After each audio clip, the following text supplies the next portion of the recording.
This is former TNA World Champion Raven, and you're listening to TNA Cross the Line podcast. Quote the Raven, nevermore. And don't cross the line. Or do cross the line. I'm not really sure if you're supposed to, you're not supposed to. I don't know. Whatever. You get it. TNA Wrestling. Cross the Line.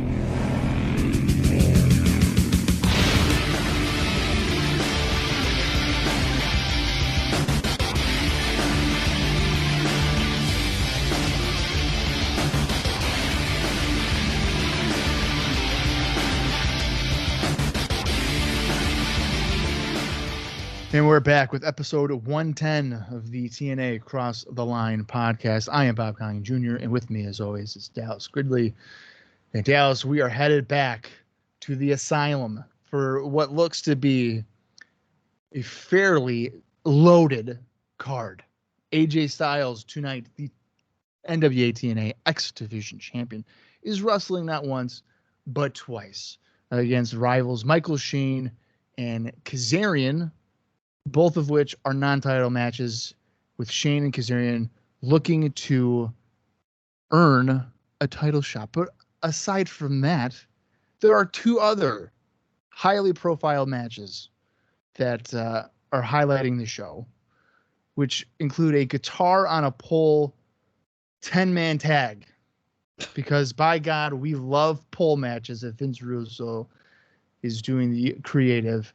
The NWA champion, Jeff Jarrett, teaming up with Ken Shamrock and the Elite Guard, which is Chad Collier, Hernandez, and Onyx, taking on the Three Life Crew, BG James, Conan, Ron Killings, Dusty Rhodes, and living legend Larry Sabisco. But then there's also a match, I think, that we're both, probably out of everything, the most intrigued by. And, of course, it's one of our favorite stipulations that we seemingly can't go 6 weeks without. It's a ladder match tonight. It's a non-title ladder match when the NWA-TNA Tag Team Champions, the Naturals, Andy Douglas and Chase Stevens, will be wrestling America's Most Wanted, with the grand prize being the jackets that the Naturals stole from AMW. So AMW's got to climb a ladder, get the jackets, and I guess they'll then get a title shot. And there's some other stuff here as well that we'll get into. But I ask you, Dallas, is this maybe on paper one of the more exciting weekly pay-per-views that we've had in probably maybe like a month and a half? I was going to say, that's a good point, because this is definitely one of the more exciting pay-per-views. I feel like if this show can let us down, I'm going to be kind of surprised. And recently, most of them we have been let down by. And I also don't know if there's been like mind-blowing shit on most of those anyways. But this one has like a bunch of stuff. I think that 10-man guitar on a pole match is going to be fucking insane. Like, I just can't. How are you going to stop 10 people from climbing one pole to get a guitar? Like, it's just going to be chaos. Which, hopefully fun chaos. I think it's going to be absolutely horrible. Well, that match. I think quality-wise it probably will be, but I feel like that's a match that we're going to watch it and be like, if we were in the Asylum, that would probably be actually kind of fun. But watching it on screen, I don't know. I just feel like they're gonna be everywhere, like brawling all over the Asylum. I feel like it's gonna be nuts.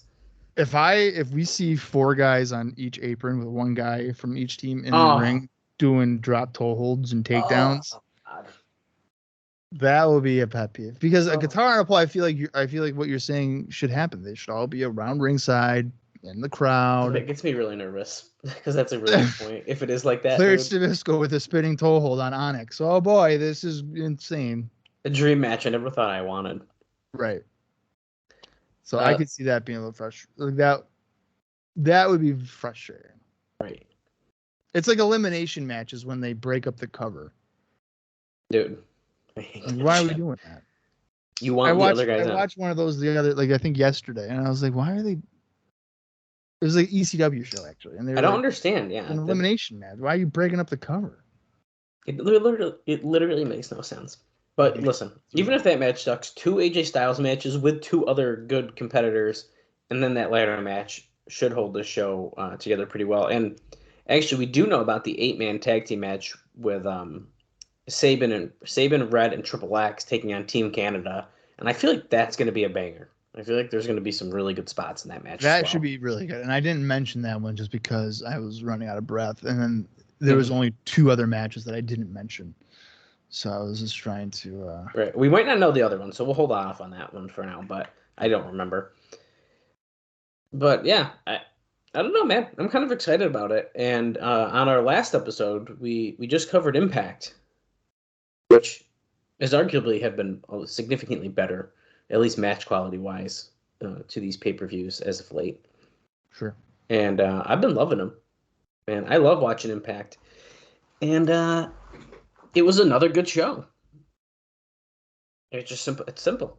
It's ever since Impact has started, Impact has been consistently good, and I think that's taking away a little bit from the weekly pay-per-view. Yeah, it kind of is. I think the most interesting thing, well, there's 2. Okay, well, I say there's 2 interesting things that kind of came out of Impact, and we know that one is that Goldilocks has essentially bought Baby Bear, Alex Shelley. That's her X Division guy that we were being teased with, and he was teaming with Abyss, which is interesting. Yeah, so I feel so. It looks like she's kind of obsessed with Alex Shelley already, and he's like, she just got him.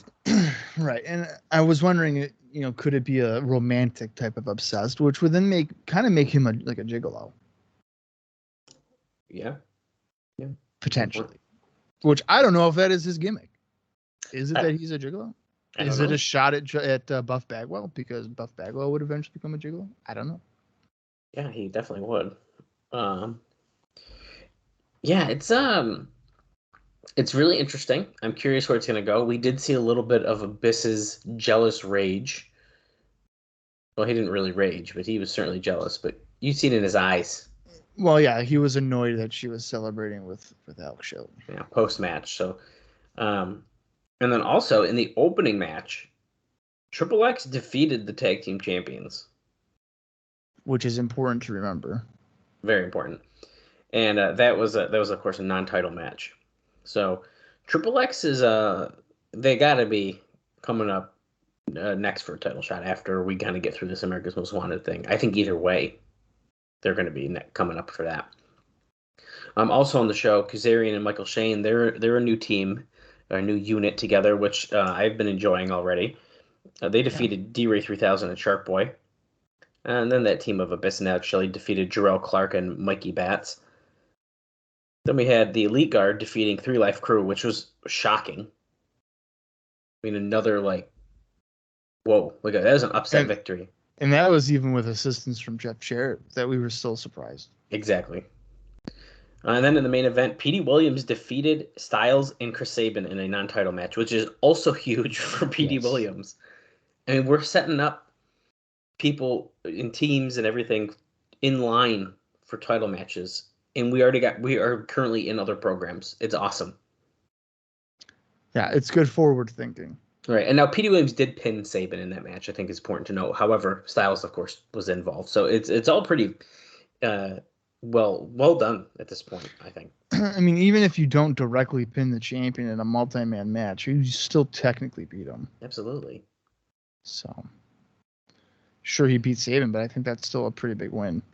Sabin's a successful wrestler anyway. So, and a former champion, former Super X Cup tournament winner. I mean, he's certainly not just a jabroni. Chris Sabin's one of the favorites in the X Division for sure. Absolutely. Well,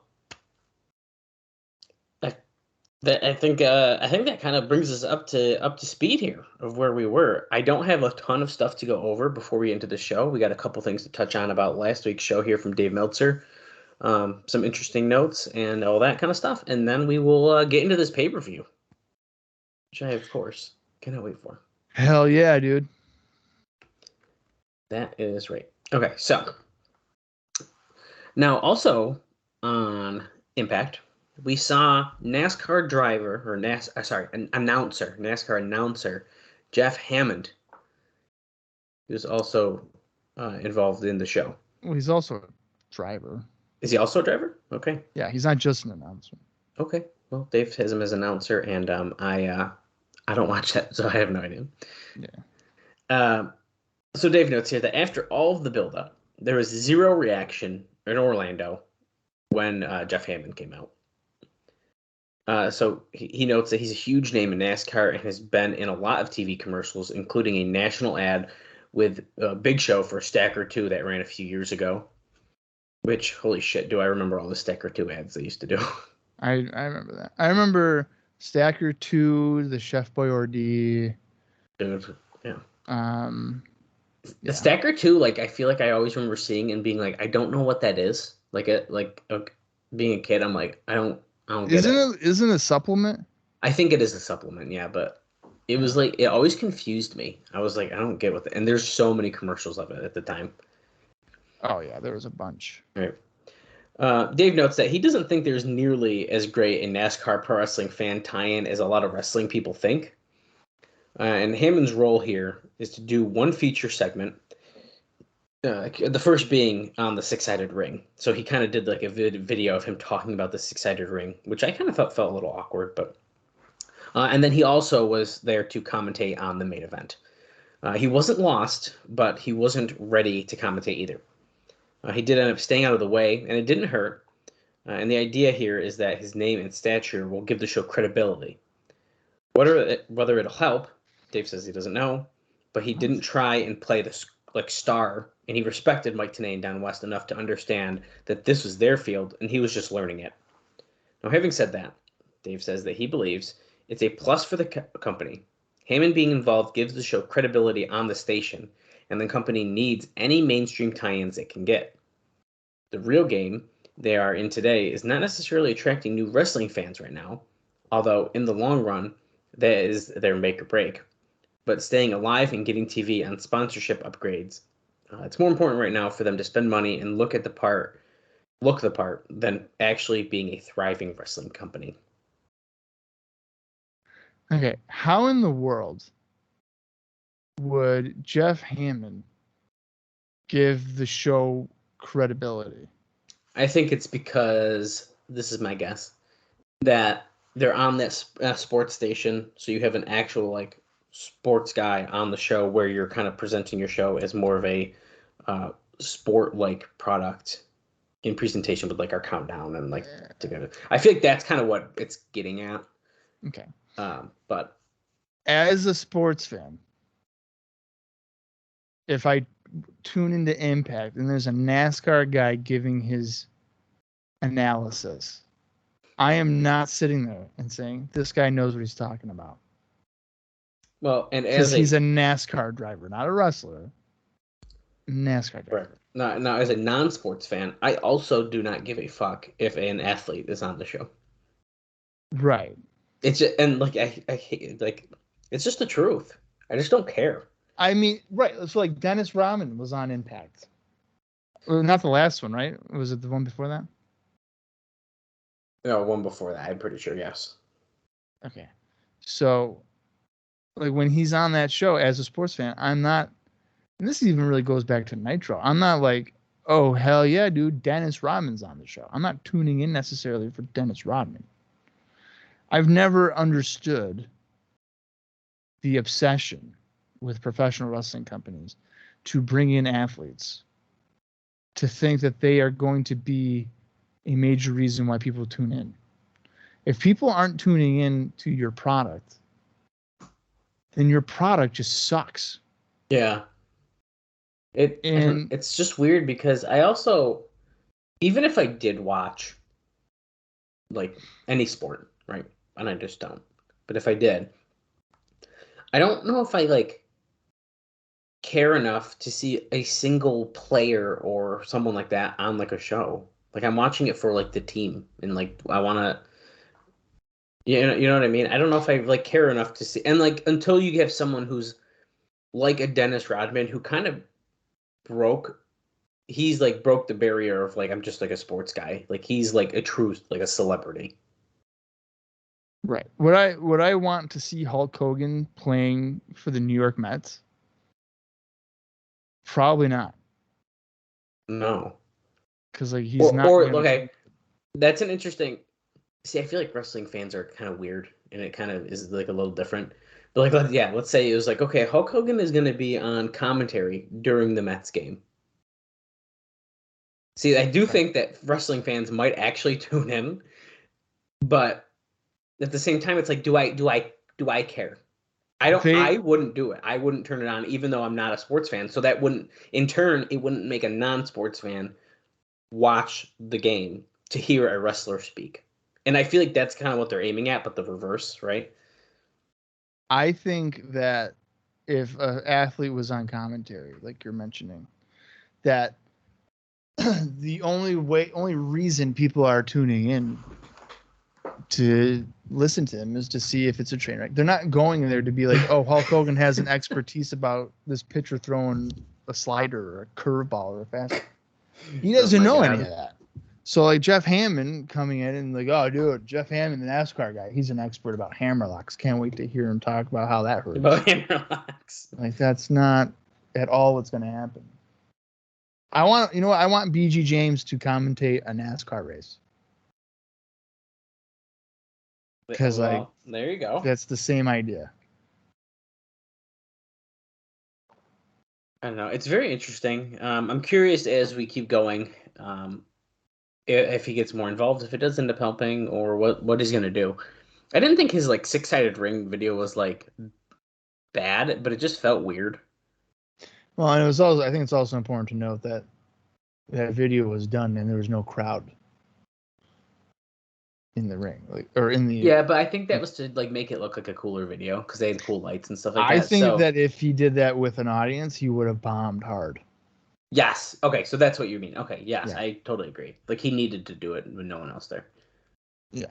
Yeah, I agree with that. Because if he came out live in front of that would have not been good. I don't know. We'll see what happens.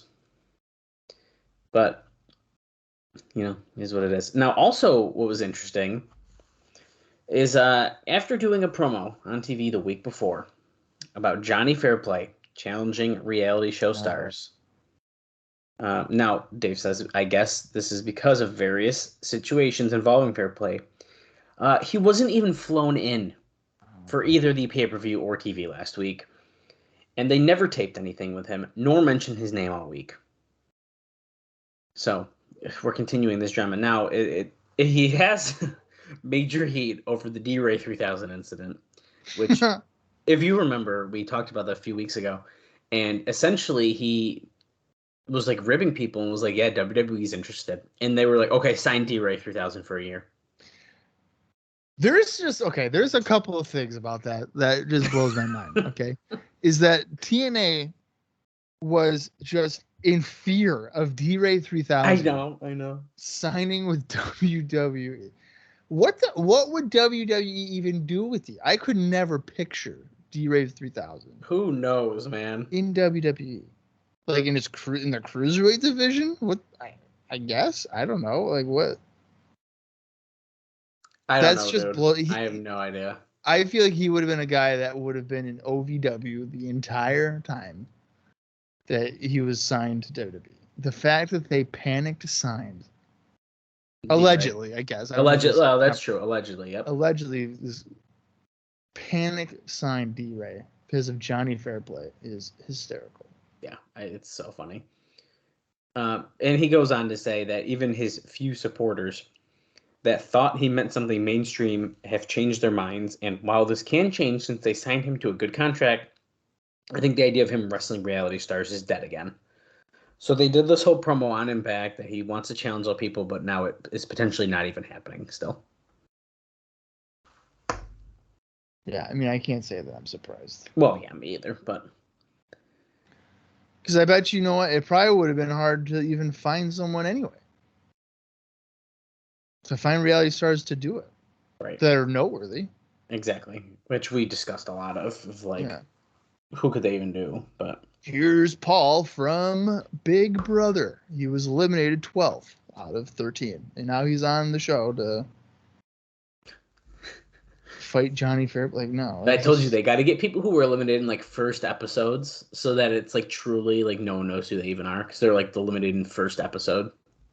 Right. I would even say get like alternates. Here's Jim from The Bachelorette. He was an alternate, never made it to the show, but he is here to fight Johnny Fairplay. I still like the idea of potential, like bringing like maybe tough enough people in, because like I feel like it's Tough enough would make sense because they are trained to an extent. And people might be wrestling fans might be a little bit more familiar with them. Now, of course, we've seen. Oh God, what's his name? Remind me, Bob. We saw someone from Tough Enough. Jonah. Which didn't really work, but I think so. In that case, that would have been a good thing to do with Fairplay here, for example. Sure. So I don't know. We'll see what happens with that. Okay, so he's got a couple more things about the show. So he kind of does a breakdown we'll get to in a second. And then I kind of teased this on our last Impact episode, and let's get right into it. One of the funniest stories is the head behind the scenes involving Dusty Rhodes and Larry Zbyszko. So there's a little bit of drama going on with these two. Oh, because you said something between them about the segment, promo, right? Yeah, because I was trying to pay attention to that segment a lot. So he has a whole thing about this situation here. So Rhodes made it clear to everyone that he didn't want to be linked with Zbyszko, as he considers himself a real legend and Zbyszko is not on his level. Which, in their primes as draws, was the case. But that's almost 20 years ago, and modern fans wouldn't know that. Rhodes actually told Zbyszko that he was the level of star as Jarrett, which Dave notes that he's actually a bigger star than Jarrett even today, and that Zbyszko is the level of Glenn Gilberti, which I guess is the biggest insult possible nowadays. Yeah. After all of that complaining, on the July 8th Orlando show, which of course we saw it on the 9th, it's when it's taped the day before, they were sent out together to do a promo. So Zbyszko went first. He did a strong promo. Then Rhodes, who is the better rep for promos, really both were excellent promos in their day, Dave notes, but did not do as good a promo, although it wasn't bad. Now, a few fans, while Dusty was doing the promo, chanted Larry, Larry, and they just kept chanting for him in the background. And you could see Zbyszko egging them on while Rhodes was talking. Rhodes stopped mid-sentence, turned around as the fans were chanting, and gave Zbyszko that look before continuing on. But I hope they don't now try to make this into an angle, because as good as the promos would be, the two wrestling each other would be tough. When they got to the back, Jerry Jarrett went to Zbyszko and told him he did a great promo and made no bones about Rhodes not doing one.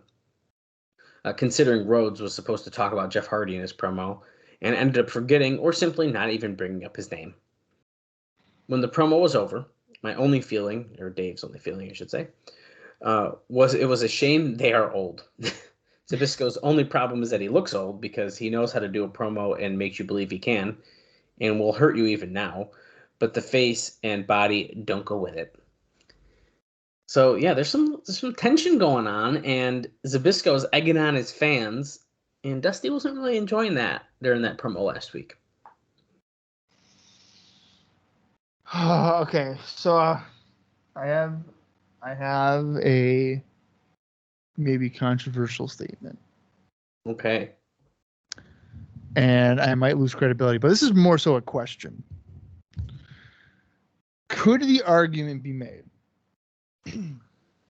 simply from exposure and whatever, that Glenn Gilberti Disco Inferno is a bigger name than Larry Zbyszko? So, because mind you, okay, but listen, I understand where you're coming from. There's a defense here for Zbyszko, because at the height of Nitro, Zbyszko was on commentary, so people would know who he is. But as a commentator, but he did wrestle a couple times too, though. Oh, did he on Nitro? I don't know if I knew that, but okay. Well, he wrestled at like Starrcade, 97. Or 90, 97? Yeah, 97. So, Zbyszko is probably the bigger name. Right. But I don't think it's that far ahead of modern fans than we may think. What if I told you that in my younger years, I didn't know who Larry Zbyszko was until I saw him on TNA? And then I didn't know if I knew he was a wrestler. Well, but you know who Disco Inferno or Glenn Gilbert was. I'm pretty sure I knew who Disco Inferno was. Okay. So it's a very small sample size because it's you. But Right. there's probably others that are like that. My first exposure to Larry Zbyszko, this is really funny, and we're going to see this eventually here, is when he was kind of feuding with Raven. I knew that was what you were gonna say. Isn't that ridiculous? The hair versus hair thing. Yeah, dude. And Raven had blue hair. Yeah, I fucking knew it. Dude. I knew that you were gonna say it. It's true. That's the truth. I knew it. I just fucking knew it. That does not surprise me. No, once again though, I mean, I was fairly young. So that being said, now I know who Larry Zbyszko is. Now I'm also gonna go out on a limb here and say, have I ever seen a Larry Zbyszko match that is an old man Larry Zbyszko? I don't know if I have. I don't know if I want to. Not my style. I mean, I remember when I was watching Nitro and stuff. Like, I think I'm kind of in the same boat as you. Like, I knew who Zbyszko was, but I think I just thought of him as an announcer. Like 97 Nitros. Like when I was like really paying attention. So, I don't know. I mean, I get the insult because it's Gilberty and everybody for the most part doesn't. I mean, that is a shitty insult to be like, yo, fuck you, Gilberty. I'm Jarrett. Right. Like, ugh. So, ooh. I mean, I get it, but I also think that if you kind of think about it, I'm not sure if like it's a proper insult because I mean Gilberty again, he had a bunch of exposure. He was in the NWO, even if it was as a lackey towards the end of that group's existence. So yeah, I think we'd be surprised with how many people were to be like, "Hey, do you know who Disco Inferno is?" And they'd be like, "Yeah, I do. Yeah, I do. Yeah, I agree with that." Hot takes here on the TNA Cross the Line podcast. I might lose all credibility on it, but again, just to make sure you got to play devil's advocate a little bit, man. Just to make sure we understand here, Zbyszko is a bigger name. He is more accomplished. I'm just saying that I think we would be very surprised with the amount of people that, in fact, know who Disco Inferno is. Right. Okay, so let's get into Dave's breakdown of Impact quick, and then I got a few like small things right after that, and then we can get into this show. Okay. Well, and Explosion. Can't forget Explosion, of course. But so the TV overall may have been the strongest they've done at pushing the next pay-per-view, which is a really fair point to mention. So they've added more short interviews to get personalities over, which is the key in the long run. The wrestling was also strong. Now, Dave says that his thought is that they need to, each week, focus on one act or personality with the idea of introducing them and making people care about them. Now, you can't get everyone over at once, although they are trying, because then nothing sticks when it's over. They built the pay-per-view main event for next week as the Elite Guard beat 3 Live Crew. 3 Live Crew are the most over act to the Orlando audience. Finish saw Conan have Collier in the half crab when Jarrett hit Conan with the guitar. It ended up being 4 on 3 until Zbyszko and Rhodes did a walk-in. He didn't say run-in, they did a walk-in. So then it leads to the match that we know we already talked about, that 10-man match. There will be something Jesus Christ, perversely entertaining, but certainly not good, about Shamrock versus Rhodes, which is really funny.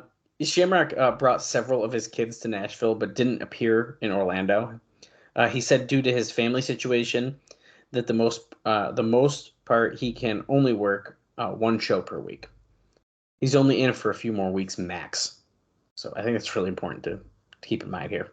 Well, because then he's supposed to have surgery. Right. Zbyszko is angling to do a singles program with him, but not sure they'll bite. Yeah, you heard that. Zbyszko is angling to do a singles program with Shamrock? Yeah. Oh my God. Okay. Yeah, isn't that funny? What the hell? I don't know. 2 good matches on TV were the Naturals going 10-minute draw and a non-title match with Daniels in primetime. One of the new deals they have, if it goes the time limit, a judge renders the decision, and Zbyszko ruled Triple X as the winners in the first TV match that went the distance. Styles, Sabin, and Williams had a hell of a main event, and it with Styles doing a running flip dive on Kazarian and Shane. Sabin went after Scott D'Amore, and it allowed Williams to catch him with the Canadian Destroyer, which is probably the hottest new move in wrestling, and Dave is glad to see it used as a finisher on TV. Yeah, thank God. Thank God it's not a transition move. Yeah, and they would never become that. So that's kind of that part. So just a few more small things here. It's noted that nobody from Mexico was used this past week, but Antonio Pena was scheduled for the July 15th Orlando taping, which means 50% that he'll actually be there.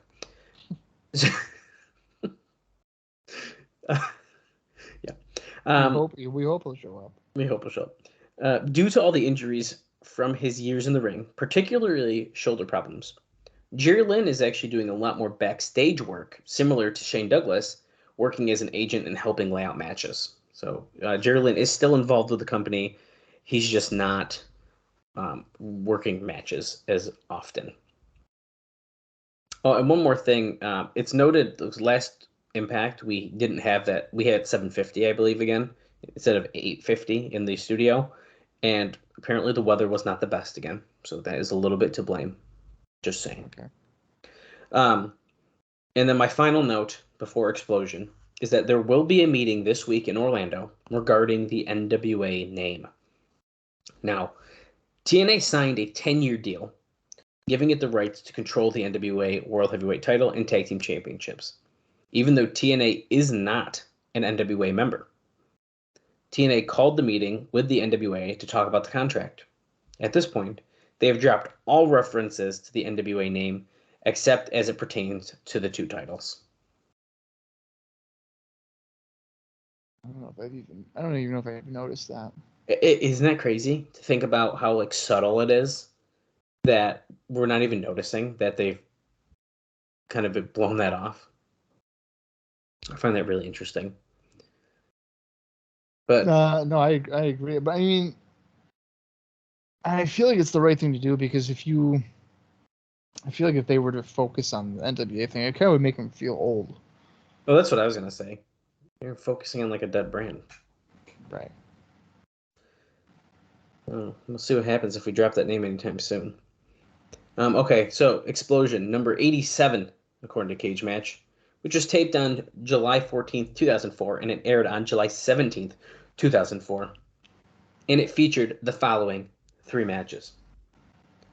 It's Big Vito defeating J.C. Wolf, Monty Brown defeating Scott Fowler, and then in the main event, D-Ray 3000 and Shark Boy defeating Delirious and Sebastian. Well, all right. Well, D-Ray gets a contract. Now he's going over people. Oh, damn. That's some pretty big shit. Watch out for the D-Ray X Division title push. That's right. Bob, that's all I got, man. I'm freaking ready for this pay-per-view. Wish it was Impact, but I'm ready for this pay-per-view because as soon as we're done with this one, we only got a couple more. So that's true. We are nearing the end of the yeah Asylum years here. Yes, we are. Which I honestly can't wait because I just want to just when it's only Impacts. That'd be you, me, and probably our listeners both. I think we're all ready. I think we get more out of the Impact episodes. We're more engaged in the show. It's shorter. I mean, it's shorter, easier to watch. We talk about exciting stuff, which I truly believe that after the pay-per-views are done, it might not be as it might not be as full, it's just fine. It's gonna be a little more bite size. That would be interesting to figure. That's a guess. I have no idea, but yeah, we won't have it. We certainly aren't going to have as much to talk about because we only have one show a week. Right. So because we don't have Explosions. So. Yeah, and really, I feel like when we were doing obviously just pay-per-views, and I mean, we had a lot to talk about because of the last pay-per-view that was 2 hours long. If we're only covering 45-minute shows, there ain't as much to talk about. No, that's right. Yeah. But hey, we'll see. We'll find out. You guys are going to keep listening and find out. Yeah. All right. Well, let's get into it. It's July 14th, 2004, NWA-TNA Weekly Pay-Per-View. The runtime for this is approximately 1 hour, 53 minutes, and 29 seconds. So there's that. There is, like we said, there are several matches here that we are kind of looking forward to. If you want to watch along with us, head over to Impact Plus or find it in your own personal collection. That should work as well. I'm going to count down from 3. When I say play, that is when you're going to want to hit the play button. Or if you're working or if you're in the car, that's when you're just going to enjoy us trying to enjoy this show and make sense of everything that's going on. Are we going to get a Shamrock Sabisco showdown? We can dream. So here we go. 3, 2, 1, play. We'll highlight video here. Monty Brown, right at the beginning.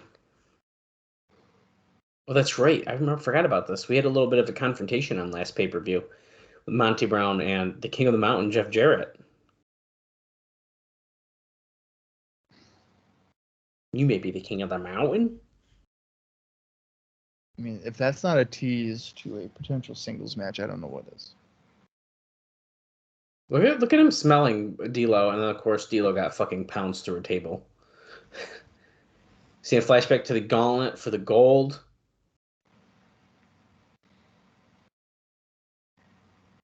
They just recently did a Gauntlet for the gold. Oh god, it's wicked old news at this point, because even at this point, Slammiversary just happened by the time this episode airs. But they did a Gauntlet for the gold on Impact. They did? They did, to determine the number 1 contender for Slammiversary. That ended up being Eric Young. He's facing off against Josh Alexander. Slammiversary, and as we know, Josh Alexander, of course, won that match. We definitely know. Right. They're also doing. They also did a Queen of the Mountain match, the first time ever in Slammiversary. They also brought Ultimate X in, and I didn't go to the show because I'm stupid. It's in Nashville. Yep. Showing Ken Shamrock going berserk. What was? Oh, was the Gauntlet for the gold, and was that a 20-man? You know what? I cannot remember off the top of my head. I'll look it up because we're just seeing highlight package here. I cannot remember if it was a 20-man or not. I feel like if you're going to do a Gauntlet for the gold, it's got to be 20-man. Well, because remember on the show we're seeing the highlights from here. They did was it 8? It was 8, and that was kind of lame. I almost want to say Shamrock turning on Ron Killings, just devastation. I almost want to say it might have been, but I'm gonna look it up just to be sure.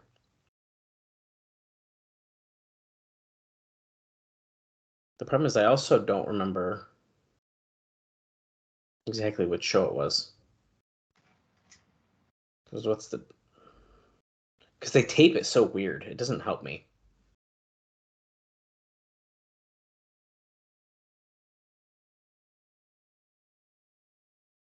This is a lengthy video back. Dude, this is long. Now we're getting AJ, Kazarian, and Michael Shane rundown, I guess. I think that's just to fill time. I found it. Let's see. 1, 2, 3, 4, 5, 6, 7, 8, 9, 10, 11, 12, 13, 14, 15, 16, 17, 18, 19, 20. That's right, baby. There you go. A true Gauntlet for the gold. I feel like if Eric Young won that, I feel like people would shit on that. I actually do believe online a lot of people are really upset about it. I mean, to an extent, I could understand that, but I think he's fine. Oh wait, challenger. Are we going? Is this isn't a highlight? This is live. This is a live. We're live. So Big Vito is yelling at Swinger and Gilberti. Oh, and I can't really hear what he's yelling, but you understand? You shut your mouth. I want you to start acting like an Italian. He just yelled at Gilberti. Gilberti It's David- blaming David Young for this. And Vito goes, "Who is David Young?" And here he comes. Did you just say you haven't won a match in a few years? 2 years. Did I ask you to join this meeting? You ain't Italian. You ain't part of us. You ain't part of my crew. It's gonna be easier to find Jimmy Hoffa than it is to find you. Whew. That's okay, Vito is sweating profusely. dude. Now, mind you, he did just wrestle in an Explosion, so who knows if he literally just put a suit on and he still sweat from his match and didn't. That's a good point. He could have. About that. Wow. Okay. And now here's an intro. Now, Bob, I don't know if you saw this. Also, old news by the time this podcast airs. They did this intro in on the new episode of Impact. Oh, I saw that because it was the 20 year anniversary.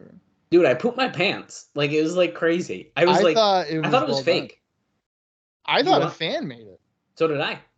But it was real, and in the beginning they still left that TNA logo with lollipop dancing, and I was like, oh shit. They did? Yeah.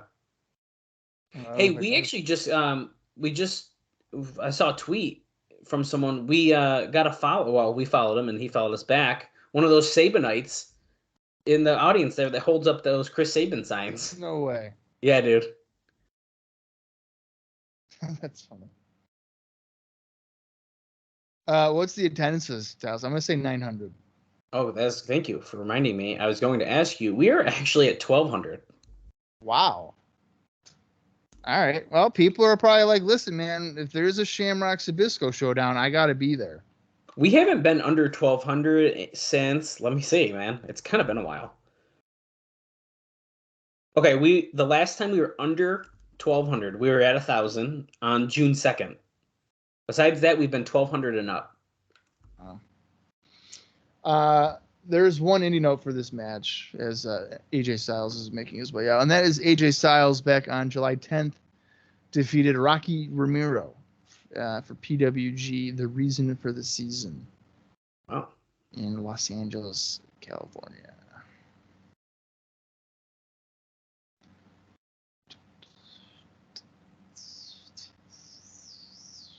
Who out of the two, who out of Michael Shane and Kazarian is going to become the number one contender? Okay, so real quick, I'm going to point out AJ Styles has a shiner underneath his eye. He sure does. I wonder if that's from the match on Impact or if it's from that match with Romero you just mentioned. It looks fresh enough. It's probably from the match with Rocky Romero. Okay, so I'm kind of split on this because I feel like Kazarian might be the more obvious choice. And I say that because Styles and him kind of have more of a history. They fought before, even for the NWA title. So I almost feel like that's the obvious choice, but I kind of want it to be Michael Shane. I feel like if you start off with Michael Shane, that's pretty much telling you that he'll beat Michael Shane, because Kazarian will become number one contender.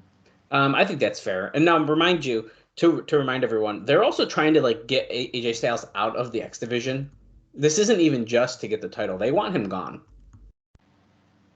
Right, they want him back in the heavyweight division. Yeah, or just out of the company. Yeah, they just don't want him taking over the X division. And we actually had on the pay-per-view last week, we had a segment where Jerry Lynn came out, and it was a whole X division thing, which I thought was good, but it was also really weird because we never get that kind of stuff.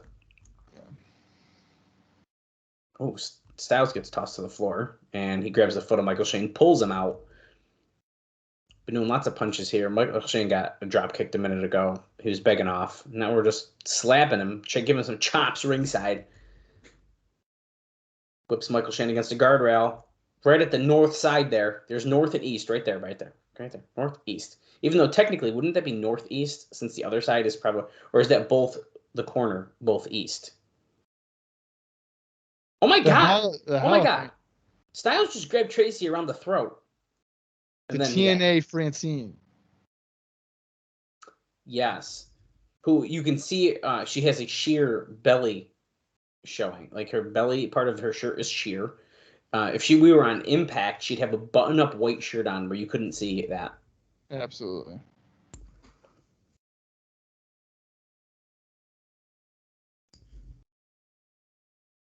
back into the ring. Michael Shane was just delivering some chops. Rudy Charles is our referee in this match.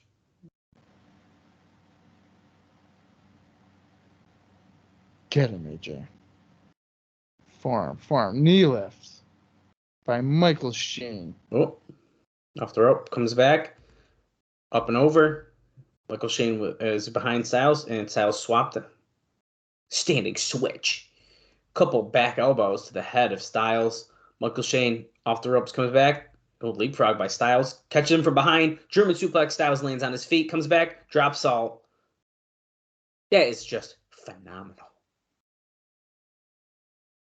I kind of want to look up to see if Rocky Romero did, in fact, give him a black eye. Dude, he had to have. You know what? I think I'm going to do it. I have the High Spots Network. The show's on there. I could just find the match real quick and see if he comes out with a black eye. And then if he doesn't, then we know that within the 4 days that the show happened, that it could have been from landscaping. That's a good point. I'm going to find live research, guys. All right. That's what we do here. We do live research, get you guys the answers that you want as they happen. We're both down right now.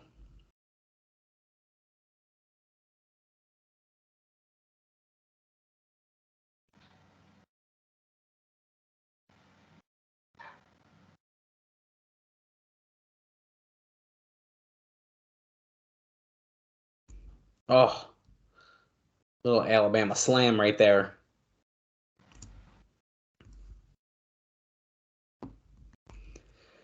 Styles down. Michael Shane getting cheered on by Tracy. He comes back. Big clothesline. Running clothesline to Styles by Michael Shane there. I love these panning shots they do of the six-sided ring. Like they do in Orlando. Really nice. Oh, chops AJ Styles in the corner here. Whips him into the other corner. Back first. Nice and hard.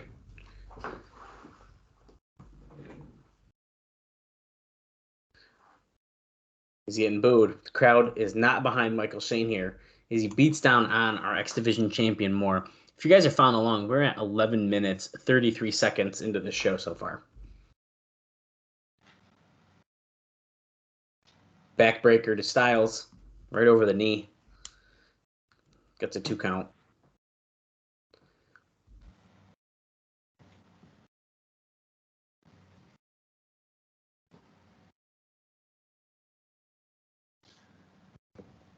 Has it been complete silence for the last 2 minutes or what? Yeah, I haven't said anything. I knew it. The whole time. Chin lock by Michael Shane. Pulling Styles back over his knee. He's really digging that knee in between the shoulder blades. Oh, Styles breaking out pretty quickly here. They're getting up to his feet. A couple of gut shots. Yeah, he's still there back elbows, but whip Styles into another corner. That back's got to be killing him. He did a backbreaker. He's whipping him into the corner. Styles back elbow. Here we go. Moonsault, going for that moonsault, reverse DDT. Holy shit. Belly to belly into the corner by Michael Shane. You know who taught him that belly to belly? That was, well, it can't really be Shane Douglas. That's not how he does that one. But we'll say Shane Douglas. It's Shane Douglas. Shane Douglas, who does not do overhead belly to bellies into the corner, taught him how to do that. He barely does it side to side. Yeah, you're right. I am determined to find out. I like that we are pulling up a match on a random independent show from 2004 to find out if AJ Styles has a black eye. But that is the kind of research that we want to do for you guys live on this show. And we can only do this research because of the High Spots Wrestling Network. And I strongly suggest getting High Spots. Yeah, and if there is a shit ton. Whoa, Bob, that is very loud audio. All right. I strongly suggest getting it because there is a crap ton. Northern Light suplex into a cover. Look at him hook at the leg. Styles kicks out. I do not have it, but listen, if they want to sponsor us and they want to, join the TNA Cross the Line fam and hook me up. Maybe I'll get it, but I have too many streaming services at the moment. And unfortunately... It's literally $10. Well, maybe I need to cancel another one that's $10 and get it. Just cancel the network, dude. Cancel Peacock. If you guys can kick me off IcoPod, I could probably do it, to be honest with you. You're fired. There you go. That was pretty easy. All right. So all you got to do is that. I am at the match here with AJ and Rocky Romero. It looks like AJ's wearing the same gear. Probably is. He's been wearing this one for a couple weeks now. I can't tell if... Oh, pop up. I thought he was going to do a Hurricane Rana, but Michael Shane caught him. Oh, I thought he was about to do a Styles Clash to start. Pele kick. That might be it. Did you know that was named after that soccer player? Yeah. If only you had known that. I'm not a sports fan. How am I supposed to know that? Well, the thing is, I thought it was just because that's the name of the kick. I didn't know it was named after a person. I'm trying to see. Come on, camera guy on PWG show. Let me see. I don't think that, at least at the start of this PWG match, it doesn't look like he's got a black eye. Okay, so he definitely got it in that match. Or in, like, a random activity. Right. But, like, how often do you get a black eye from not physical contact with someone? I'm going to try to fast forward to the end of the match and see if he, like, sells his eye or something. It was like a press slam right there. Styles clotheslines Michael Shane out of the ring. He slams up against the guardrail. Styles he's gaining momentum. He's coming back. Into the safety rail. Oh, shit. Here we go. Styles. Holy shit. Huge dive, dude. He fucking legs bounce off the guardrails. He lands on the concrete. Holy shit. What is it, his left eye? Sorry. Right. Yes, it's his left eye. Okay. So at the end of this match, it doesn't look like he's selling his eye or anything. So it might have been at some point in that match and it just happened to swell up after. Oh, okay. Look at that, dude. Look how he landed on the fucking concrete. They just showed a slow-mo replay. Thank you, Keith, in the truck. Well, he also hit his legs on the railing. Oh, yeah, dude. He just got fucked up bad from that. And I know we mentioned it before, but, man, I'm never going to forget fucking Christopher Daniels' fucking shins bouncing off the guardrail at a 2CW wrestling show when Bad Influence fought the Young Bucks in front of fucking 300 fans, and it was a fucking banger. It was so good. That was the same show that Dalton Castle rolled his ankle and he thought he broke his ankle. Oh, I think I do remember that. And I think this was right around the time that he was really starting to take off, and you could tell that he was like, "Oh shit!" Like I do remember that. My luck. Like I'm just starting to really. Okay, so make a name. We have Bill Behrens. Who's this guy in the? There's Jerry Lynn. Who's that guy in the weird shirt? That's Tony Falk. That's Tony Falk. Okay. Yeah. And every referee is out here checking on Styles. JB's even over here. He may not be able to continue this match. Here comes Vince Russo. Now remember, he's supposed to... Bro, you gotta get in there, bro. Come on, bro. Dallas, buckled on. I think that for a good bonus episode, we should watch Vince Russo either shoot interviews or his the timeline thing that he did with Sean Oliver. Wait, hold on. Is there a timeline for TNA? No. Oh shit. Okay. Not yet. I mean, they could maybe return and do that. I was gonna say that actually would be fucking fantastic. Wait, hold on. JB. It's a forfeit. Michael Shane wins by forfeit. That's not a finish we normally get here in TNA is by a forfeit. I don't know. Usually it's a no contest. Well, so that is interesting. Rudy Charles has called it. Is that a shoot forfeit, you think, or what? Or is that part of the story? This has got to be. I mean, he did slam it on the guardrail. And do I think that was meant to happen? Maybe not. So I'm going to say no because of the fact he's supposed to have another match. However, he could have actually fucked himself up. But I'm going to say because of so many people out here, this feels like it's supposed to be the case. I'm just trying to wrap my head around this. Would they have gone to AJ and hey man, so we need you to smash your legs? Well, that's the point. Yeah, that's such a good point, though. It's Oh, look at this. What's this? Big Vito, is he fighting Pat Kenny? Yes. There he is. Backstage, and they're behind some bleachers. Actually, this is the hallway where Raven had like a creepy little room before. I think it's like that, like one of these doors, isn't it? And there's a bathroom. Well, these two are bathrooms. That's a bathroom. That would have been the women's. That one Yes, right here. this is the men's room. There's a kid in there. There's a child in there. He's washing his hands, guys. He fucking ran. Guys, he's He washing like his hands. he hid somewhere because he was at the sink and then he like dodged out of there. He's getting hit with a trash can. Trinity's over here now. This room, I think, is the Raven creepy room they did. It's got a fucking breaker box, and I'm pretty sure Raven was sitting here with candles and like a red light. Yeah, I think that sounds about right. Black shirt security out here. Trinity's doing the beatdown as the security's trying to get Vito off of away from him here. Dude, Pat Kenny cannot get a break. I was just gonna say, like, he's always getting beat up. Well, D'Lo. I kind of like that wide shot where you could see all the camera guys and stuff like that. That's kind of cool. Talking about him being defeated by the Alpha Male. So this is tying into that video package we just saw in the opening of the show. Yeah, he's cooked, dude. He ain't winning nothing now. I got derailed in the best way possible. 5.5 months ago. Oh, he had a kid.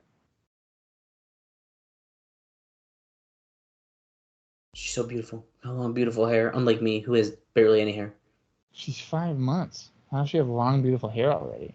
Oh, that's a good point. Okay, so D'Lo just had his firstborn at this time, 5 months ago.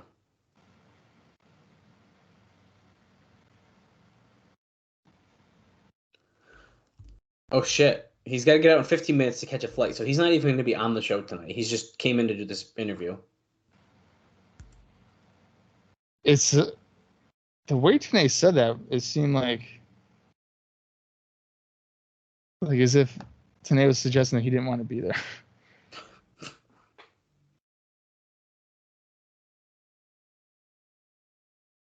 The heavyweight division's the thickest, deepest crop of talent. Okay. Wait. Could we take a look at that he's quick? saying all this very sarcastically. Okay. Don't you get it? Look at me. I'm a first-time father. Wrestling is a backseat. It's gone out the window.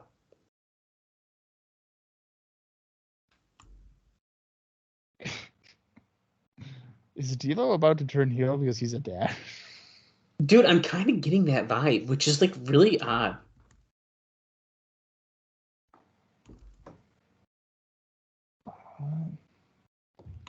You really want to show off your beautiful baby girl to the guy at the gas station? Are we sure, D'Lo? What world is this in 2004?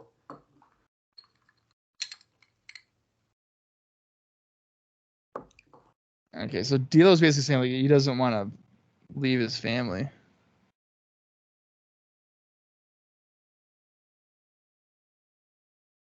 Tenay is proud of his granddaughter.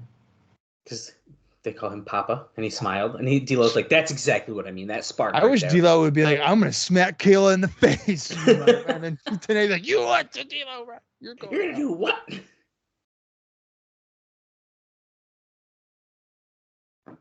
14 pounds. Jeez. I was gonna say that's a very large baby, but 5 months old. 5 months. I mean, I was like, okay, that makes sense.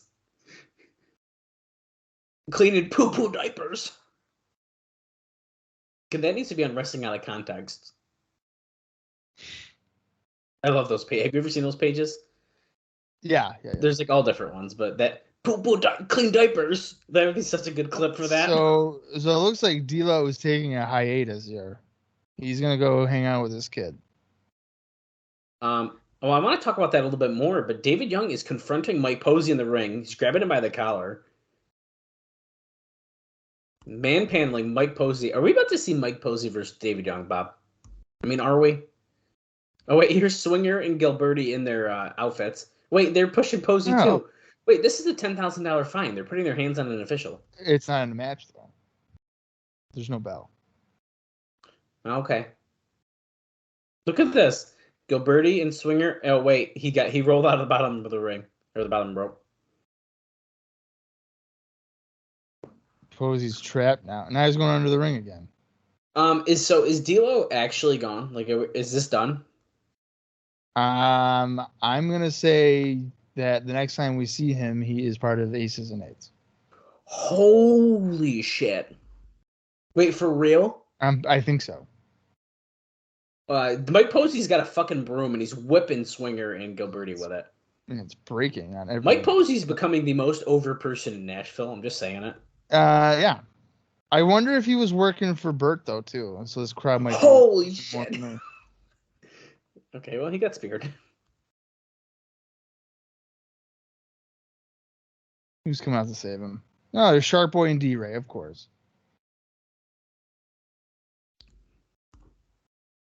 D-Ray literally had 3 guys he could have punched, and he didn't know which one to go for. Oh, Posey took his referee shirt off. Does that mean he's a wrestler now? He's pissed. Are you looking up if that's the last time we saw D'Lo? Yeah. At least in the ring. I'm pretty sure. So, yes, it's going to be the last time we see him. However, if you listen to our Impact episode in 2 days, he might be part of a dark match. Well, we still don't see him. But, well, that's what I'm saying. We don't see him. Dude, that's like kind of insane to me. And I'm going to be straight up honest with you. I don't care. Okay. The thing is, like, I do think like his team with Styles, I think, was arguably his highlight of his TNA run. I would agree with that. In fact, it was significantly better than I thought it was going to be. Yeah. But when he came back recently and was like, I'm going to fight for the NWA title, I was like, no fucking way. And as we can see, that's not the case. Now, what's interesting about this is he's not done wrestling. No, he probably still does Japan. I know he goes back to WWE, I think 2 different times. Like in 07 and 09 or something like that. And so he goes back in 07, which I'll be honest with you, dude. I don't remember, but in 07, it's only one dark match. Okay. And then I think 2009 he does too. It says 2008 on Cage Match here. Okay. And it looks like that's a dark match on ECW. He does lose to Mike Knox on a Raw. He has a match with Santino. Is that 07? Oh, wait. Sorry. No, you're right. Sorry. The way that Cage Match lists them is not like in order. They have it reverse order. So latest in the year, earliest. Okay. But yes, you are correct. He wins. Oh, he won by disqualification the IC title match. Yeah. We're getting a Raven Sabu thing, and there's that guy who was with Sabu, whose name I can't remember. The legend. Do you remember what his name is? Oh my god, like Mickey or something like that. Mickey something, yeah. Yo, it's me, Mickey. You know, I was friends with your grandpa. It's me, Mickey. This video package is promoting Raven and Sabu, but it's with Sanjay Dutt's music. Well, it's like kind of Sanjay Sabu's like weird thing, but yes, you're right.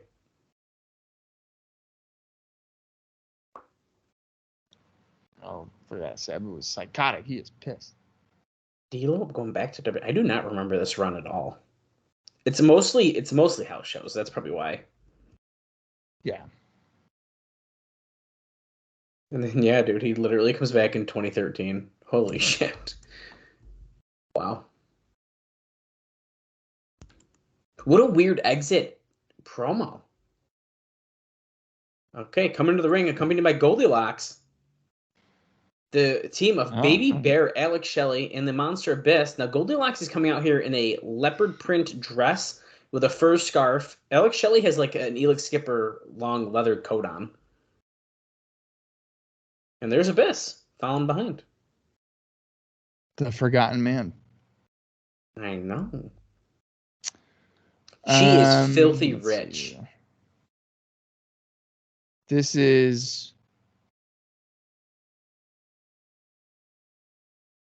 Do I have notes for this? And look who they're going up against, Bob. Sabu can't possibly have nothing. Sabu usually has something going on. The team of Sanjay Dutt and Sabu, which is oddly like not a bad team. Well, I think that they've I think TNA has kind of made themselves with a loaded tag division, stronger than it was. Oh yeah, dude. I think we're kind of killing it. Yeah, And that's like true. Sanjay and Cebu's like, I mean, okay, so this is kind of I think maybe not the perfect comparison, but this is something I could see like an AEW doing. Because you got like the legend Yeah. Cebu with like a young guy, and they're like a team, Well, that's and what they like, do. Yeah.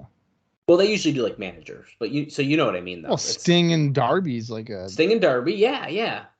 yeah. So it's like that kind of idea. So we have Shelly and Sanjay Dutt starting us off. Now, if you guys are following along at home, we're at 29 minutes, 29 seconds. All right, Sanjay Dutt had a busy July 10th because he worked the best of the best four for Combat Zone Wrestling as he starts this match off with Alex Shelley. They're just going to do your hamlock and wrist lock counters, so you're not missing nothing. All right, so Okay, so the best of the best for first round three-way dance, Petey Williams and Sanjay Dutt both defeated Nate Webb. And then we go to the quarterfinal where Sanjay Dutt defeated Petey Williams to advance in the tournament. Oh. Semifinals, Sanjay Dutt defeated Bobby Quance. So in the finals, Sanjay Dutt defeated Roderick Strong to win the best of the best four. So he wrestled 4 matches Holy crap. in one night. Mind you, the times of these matches was 9 minutes from the first match to the last match, 9 minutes and 16 seconds, 16 minutes and 8 seconds, 6 minutes and 34 seconds, and 16 minutes and 29 seconds. So these were not necessarily short encounters. Nice tornado DDT. Wow. Jinx, buy me a Coke. All right. Let's go. Now, Alex Shelley, guess what? He's in the same tournament. Oh, wow. July 10th, Combat Zone Wrestling. This is in Pennsylvania, Philadelphia, ECW Arena. Alex Shelley and Bobby Quance, however you want to pronounce it, defeated Ruckus by countout. So then they wrestled each other in the quarterfinal with Bobby Quance defeating Alex Shelley. So Alex Shelley did not make it nearly as far as Sanjay Dutt. And that's the indie notes for that match. Because Abyss and Sabu didn't do anything. At least not according to Cage Match. The Baby Bear. That's pretty interesting. Very busy weekend for these guys for sure. Well, you know what? And I would like to watch that Best of the Best show, but I'm pretty sure if I were to go on High Spots, which I could because I have it open, it's probably about 4.5 hours long. And that would take me probably 6 weeks to complete. Nice heel kick by Sabu. Tags back in Sanjay Dutt. Shelly begging off there. Oh, Abyss tagged in. Oh, shit. Dutt went for almost like a crossbody, maybe standing crossbody, and then Shelly moved and he like tapped himself up against Abyss. Holy shit! Press slam, dude. He threw him up so high and then slammed him down on the mat. Now Andrew Thomas is a referee for this one, so I'm expecting a rough bump at some point. It just seems to be a given, but well, that's to be expected. That's his gimmick. Posey's new gimmick is like I can do drop kicks. Andrew Thomas does rough bump, and Rudy Charles is the one who always slides in the ring and then takes the titles away. Andrew Thomas is the type of guy where you could like spin your head real quick, and just that motion would tip him over, and then he'd be hurt. Yeah, I'm kind of thinking the same.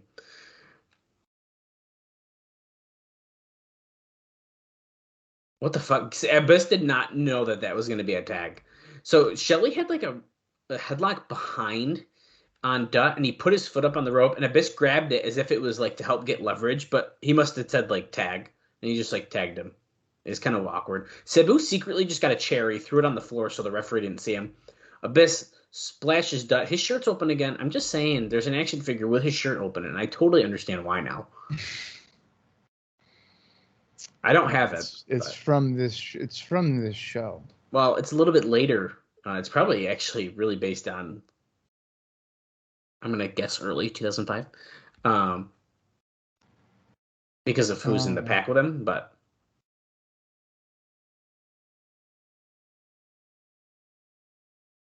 Filthy Rich Goldilocks. Loving seeing her baby bear here in action.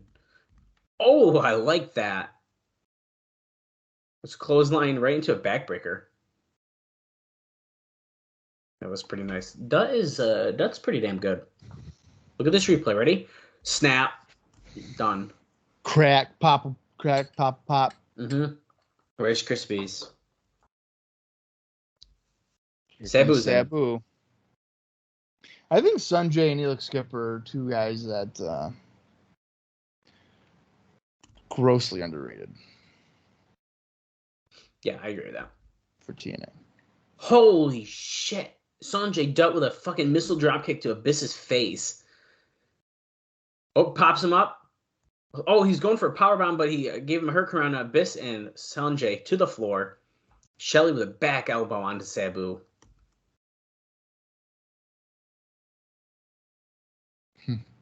I like how every time that Sabu gets hit in the jaw, he acts like he broke it.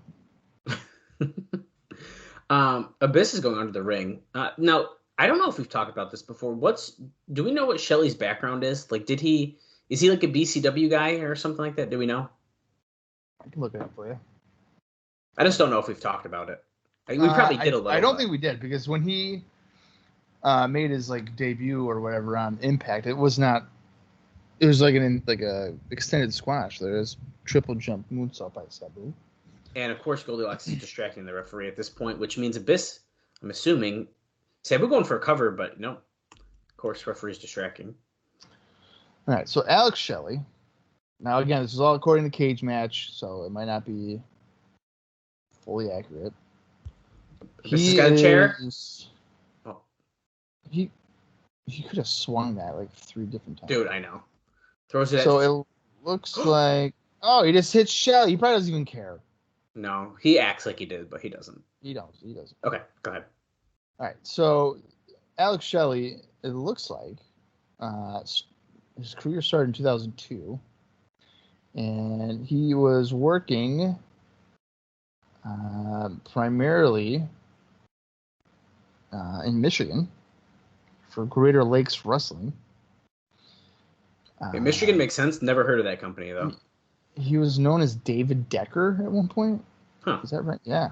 Also known as David Decker. All right. Trying to see here. He started working IWA Mid-South in early 2003. Oh, Hindu Press? What the hell? Is he going to do it? Oh, he shit. hits it. No way. 1, 2. Well, Shelly's next to him now. Real quick, Bob. So Sabu tossed the chair to Abyss, who then turned around into a missile dropkick. Really nice combo with that chair with this team. And now another triple jump. Jump. Okay, sorry. How does he barely graze Abyss when he's just standing there? I don't know. That's unbelievable. Alex Shelley does work a little bit for Border City Wrestling as well. Okay, that's got to be where it... Oh! Was that like a reverse powerbomb on the... He's on the second rope. He slammed Sanjay's face. Brainbuster. Hit a hook. Like a fisherman brainbuster. Yes, it was nice. That was a solid match. I thought that was a really good tag match. I liked it a lot. That was good. Yeah, that was good. I believe that Shelley really started making a name for himself with the feud with Jimmy Jacobs in IWA Mid-South. And that started very shortly into his run. Because like they would have, just even looking at it here, they would have best 2 out of 3 falls, a hair versus boot hair match, 30-minute Iron Man, a respect match. I know they had Texas Death submissions match, best of 3 series match. That would then go over to Ring of Honor, and I don't think he's in Ring of Honor yet. Sabu has Biss laid across a table in front of the announce table. Sabu up at the top rope because Goldilocks left with Alex Shelley. Break the announcer. Oh shit! The lights are out. Raven. Okay, the lights are out. Come on. Still out. Hey, it's me, Mickey. Oh. Long live Raven. Yeah, he just said Sheik is dead. Sheik is dead. And it's like a bunch of audio. Fight me! Both the Raven, nevermore. Wait, in the TNA dancer cage. Oh my God. It's like it's a dummy, I think, but they got a mannequin. noose around their neck or a rope. What in the world? Oh, it's dressed up like the Sheik, and Yeah. Abyss got stop taboo. There's the shock treatment. Guys, July 14th, 2004, it's officially the shock treatment. We finally got a name. He's only Whoa. been here for over 6 months. Doing the damn move. Wow, that's incredible. That's nuts. Yeah. Anyway, yeah, Alex Shelley though, really, but at this point, here in July, is all over the place, and it looks like literally this coming up weekend, he is starting with Ring of Honor. Oh wow. Well, no, we heard the talk that they were going to allow him to do that. Unsure of his contract status here in TNA, but it does seem like that Ring of Honor stuff has lightened up a bit, so we're kind of going to be friends again. Well, I should say, I mean, it looks like he had a match. Well, 2 matches in June. Oh, okay. But I think in terms of like full time, like Full-time stuff, regularly yeah. appearing, Yeah. that's when it's. And he even had matches. So what? Maybe I don't know what I'm talking about. No, but May 22nd is the infamous Generation Next match where it was him, Aries, Evans, and Strong against Rave Walters and the Briscoes that essentially gave all of those guys a job. Oh. So. We are with Dusty Rhodes backstage with Scott Hudson. Now, real quick, Bob, just because this is going to be a hard to decipher promo anyways, I'm sure. Why do you think that Jimmy Jacobs never really, I feel like, I'll say break out, went kind of mainstream, like even with TNA or anything like that, you know what I mean? That's a good question. You know what? Because he's a huge indie name, and he's huge in Ring of Honor. Yeah, I mean, I think he broke out in Ring of Honor. But what I mean is not like getting a shot. Yeah, like signed anywhere. Right. That's a good question. Maybe size. That's kind of what I was thinking. Because even Dusty's just talking about guitar shots and hitting Larry Zbyszko on the head. It's going the other way tonight, Jack. He did say legendary Larry Zbyszko. It's very nice of him. Look at Jeff Hardy. Oh yeah, good. It's a bigger name, so he knows what. Wait, he's got good news, and then a little bit of bad news about Jeff Hardy. Jeff Hardy has told me personally. Everyone here, next Wednesday night pay-per-view, he's going to be here in the Asylum next Wednesday.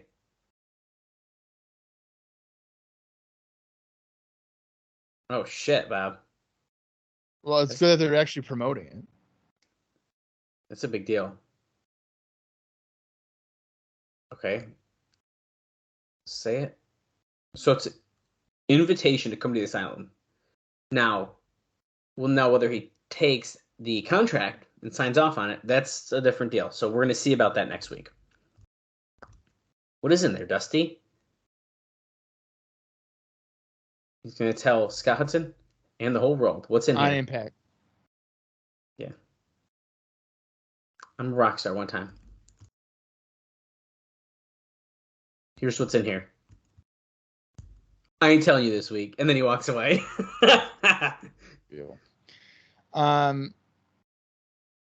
Okay, 8-man tag match. This will be good. So let's get this out of the way with Jimmy. So Jimmy really broke out with the Jimmy Loves Lacey video package. And Jimmy, I think it's well known that he's got a very creative mind. Like he's came up with a lot of stuff, even like an Impact and WWE, but List of Jericho. All right, he works with Impact now still, I believe. Well, perfect. I really think it was a size thing, and I remember when the Age of the Fall started.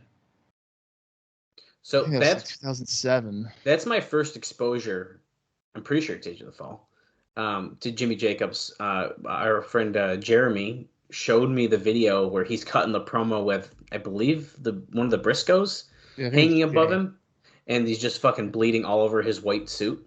Yeah. Very controversial thing to do. And dude, I mean, that I didn't really know a whole lot. I mean, that was still fairly early into like knowing about independent wrestling, and I never saw that. It was like, whoa, like this is crazy. Yeah, I mean, so even really dating back to 2007, I think I had a tough time buying into Jimmy Jacobs as this like dominant heel. Because that's kind of what was he's going on. little? Like yeah. He is a very small man. I mean, yeah, I'm not even saying like he was good with like mind games and stuff like that. But if I would see a match was Austin Aries against Jimmy Jacobs, which was like a match at the time, or like I don't think Samoa Joe was there, but let's say it was Samoa Joe against Jimmy Jacobs with that incarnation of Jimmy Jacobs. I'm not giving Jimmy Jacobs a chance in hell against either one of those guys. So I think that kind of hindered him. If he was more of a mouthpiece instead of a regular competitor for that group, I think that might have gone a lot differently. Right. And okay, I think after a major knee injury, for a while at least, I don't think he was the same in-ring guy. That makes sense.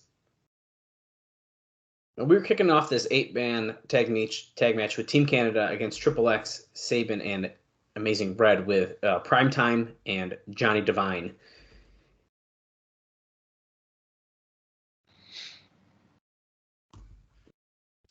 Devine with a wrist lock on Primetime.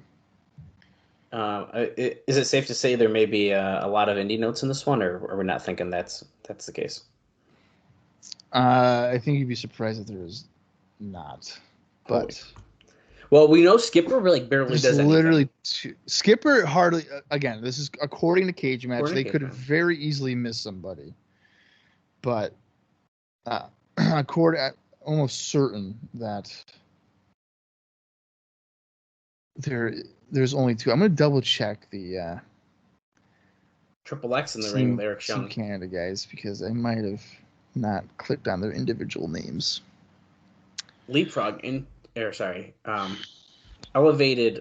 Assisted elevated elbow drop by Triple X onto Eric Young, and now Daniels is knocking all of Team Canada on the apron.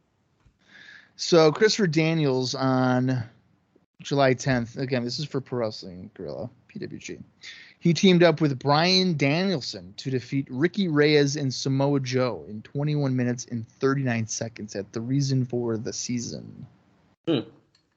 So PWG, even in 2004, is really getting a lot of big names to regularly attend or perform, I guess, at their shows.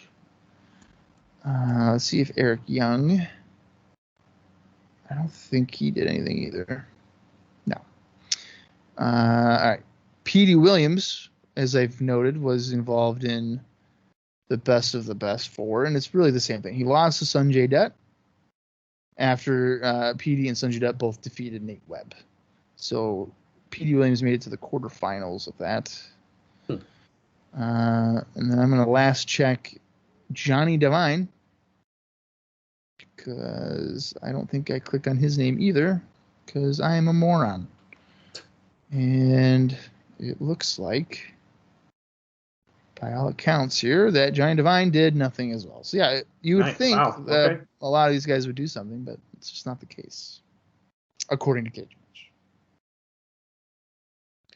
I remember, Devine. You know, and back to the Jimmy Jacobs thing. I remember we went to Excite, and he was supposed to wrestle. The one night stand thing, right? The one night stand thing. Sorry. One night only. The TNA crossover thing. No, it was him and like the same show where like Austin Aries was supposed to be there, but he. Oh, that one. Well, because Jimmy Jacobs was also at, I believe, the Impact one we went to. He was? I have a picture with him there. He wrestled on it? I don't know if he wrestled. I don't remember. When was that? 2018? I can look. Vince Russo's talking to Styles. Look at the wrapping up his knee in the corner. Also, Eric Young just had a fucking headstand going on on the turnbuckle, and then he came down to a dropkick. I'm gonna look it up right now. I gotta find my picture, and then I can find out for you. Okay, match is breaking down. Mike Posey is trying to contain Triple X and Amazing Red, while Team Canada kind of gets the upper hand.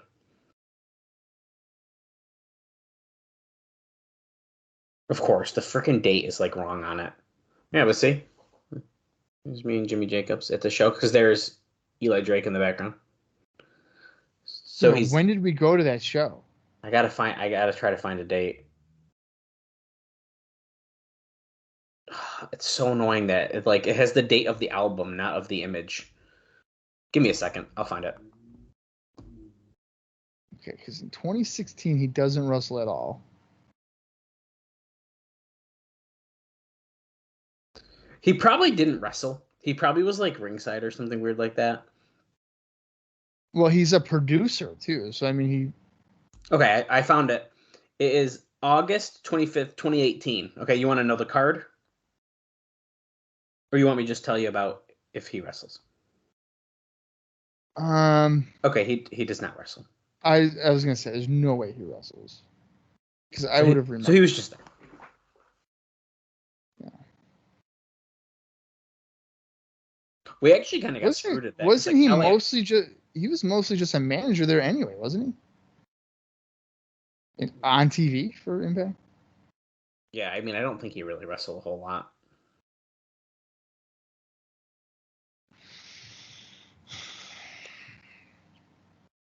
Anyway, I don't remember the Excite. I remember he hurt his knee at Excite too. Wait, why did we see Eddie Edwards and Eli Drake go 24 minutes and 32 seconds? Wasn't that a lot of stalling by Eli?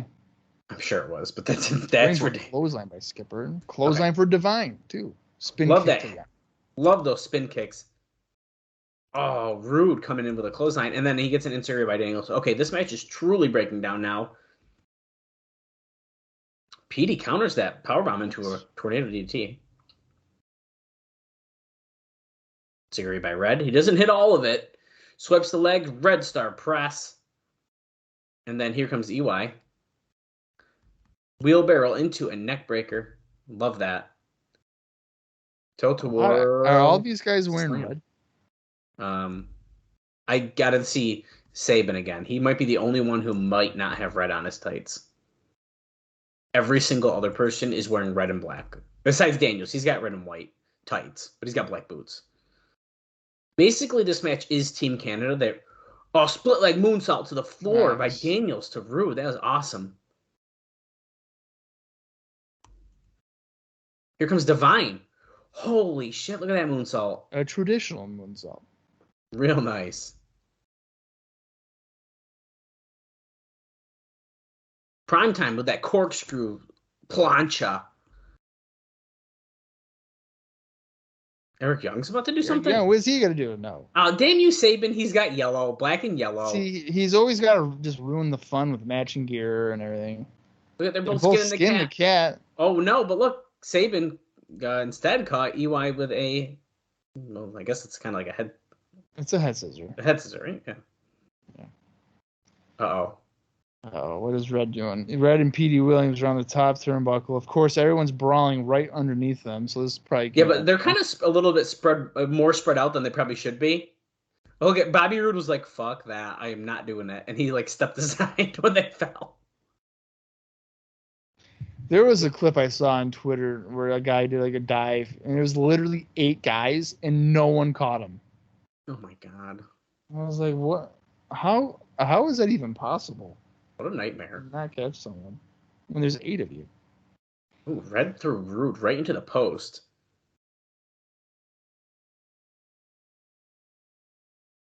Red up in the middle.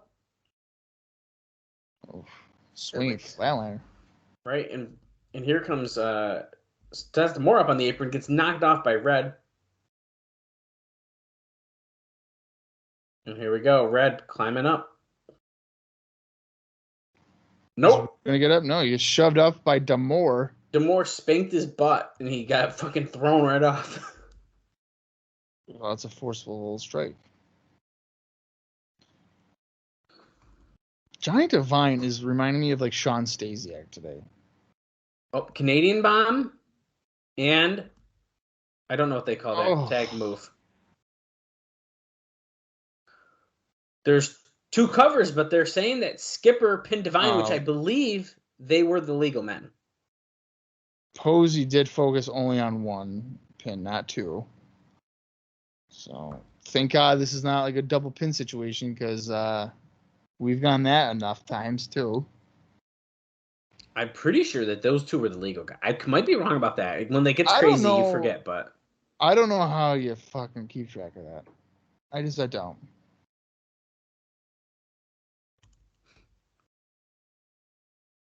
Do they have a name for that tag move they do? I don't think they do. It's a powerbomb neckbreaker combo. I don't think there was a name yet. And if there's any idea of when that name will happen, well, it took about 8 months for Abyss to get a name for shock treatment. If not, oh my God, Scott D'Amore took his jacket and shirt off to get mad at the referee. Well, we're backstage with Jeff Jarrett and the Elite Guard.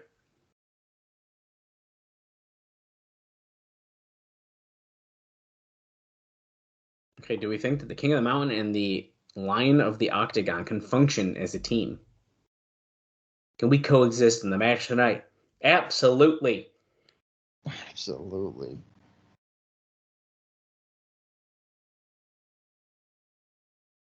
With my intelligence, I always find a way. How do you feel about Jeff Jarrett returning as a executive to the WWE? And yes, I'm aware that was about 2 months old, but peek behind the window. Well, I'm gonna make a guess here and say he's already gone. I don't know. Listen. I'm sure the money's really good. Oh yeah. The thing Executive is that of live events. The thing is that I think that Jarrett can flourish in that kind of environment. I feel like that's like in his element. Yeah, but like they were saying, or he was, working with several wrestling promotions, and he was like, "I'm going to help you guys, whatever." And he goes back, and then there's always the tease with him. There's always the tease with him and Conrad about starting their own promotion. I don't think you can do that if you're an executive doing live events for WWE, right? That I don't know the answer to that because. Oh shit! Hold on, Monty Brown just walks in. What the? Oh my God! He's meowing at him. This guy's meowing at Jeff Jarrett. Meow. Are we having a pity party, Scott?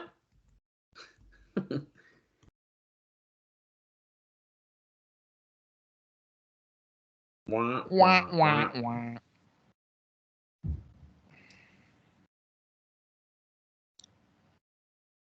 You want to be tough, Jeff?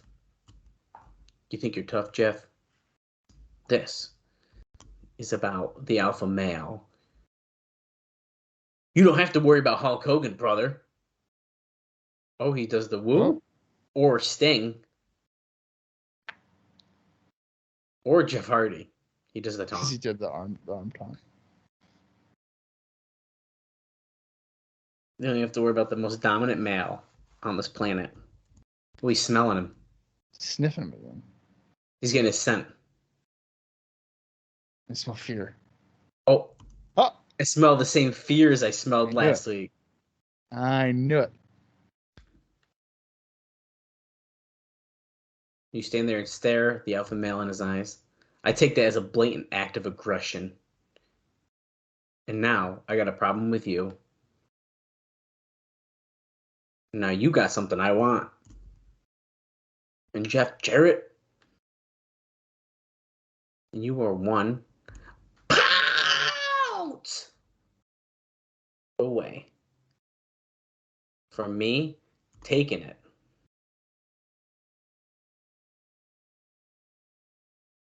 Monty Brown, I got a 10-man tag. But after that, I'd love to finish this conversation. But I want you to remember one thing. Hogan wanted it. Sting wanted it. Truth wanted it. Raven wanted it. But I still have it. And we go to black. That was really good.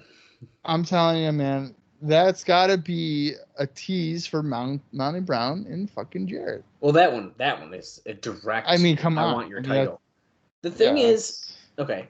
The thing is here is like, Monty Brown is like, that's why we had to stop that conversation, because how can you not listen to that guy speak?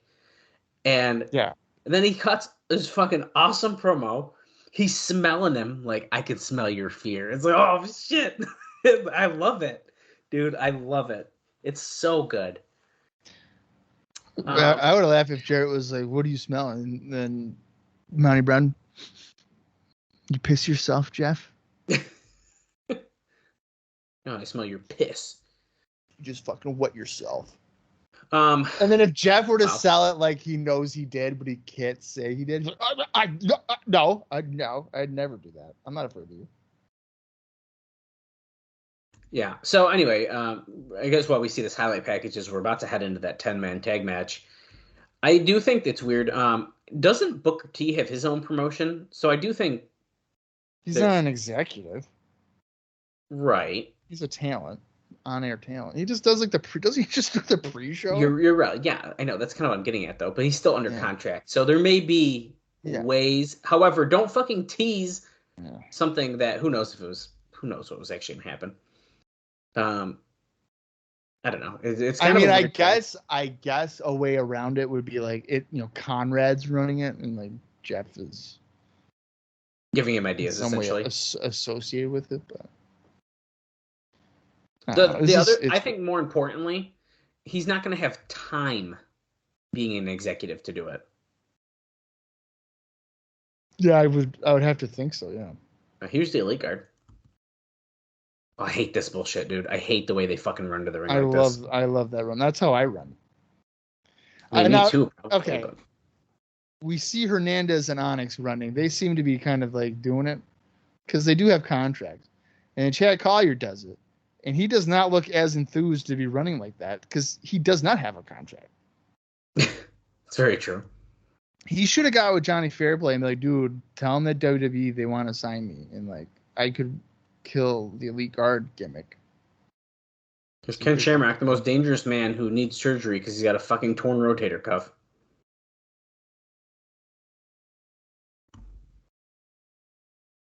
Uh-oh. Uh-oh. No, Don West run. Oh, shit. Oh, shit, he's grabbing Mike Tenay. Where did Don go? Dude, Don booked it. He fucking bailed. Mike Tenay should never forget that. No one get in my way or I will destroy them. And here comes Jared. You have a torn bicep. Yeah, dude's nuts. I'm kind of surprised that Jarrett's team's coming out first, but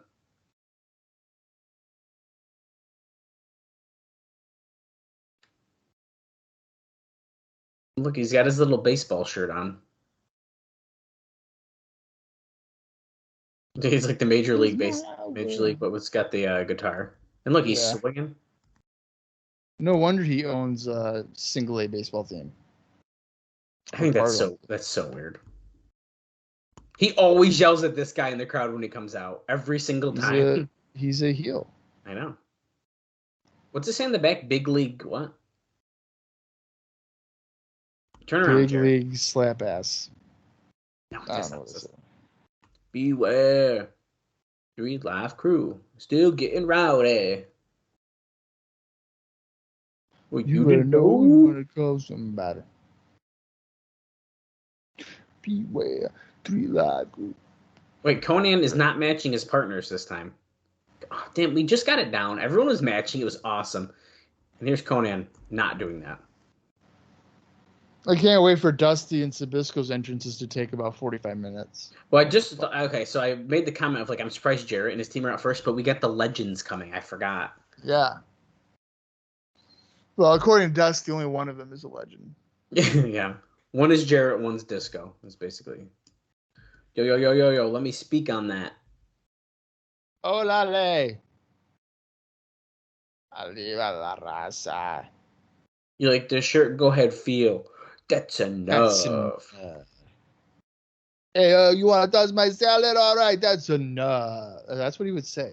And you only get away with it on WCW because nobody knew what he was talking about. Oh my god. This will come out to like rock music. Doesn't really fit. Joe Tigress, You like this hat? Wait, Yeah. Mike Tenay and Don West are still not at the commentating table. I wouldn't be either with freaking Ken Shamrock around. Look, they're gone. Holy shit. Here comes Dusty Rhodes.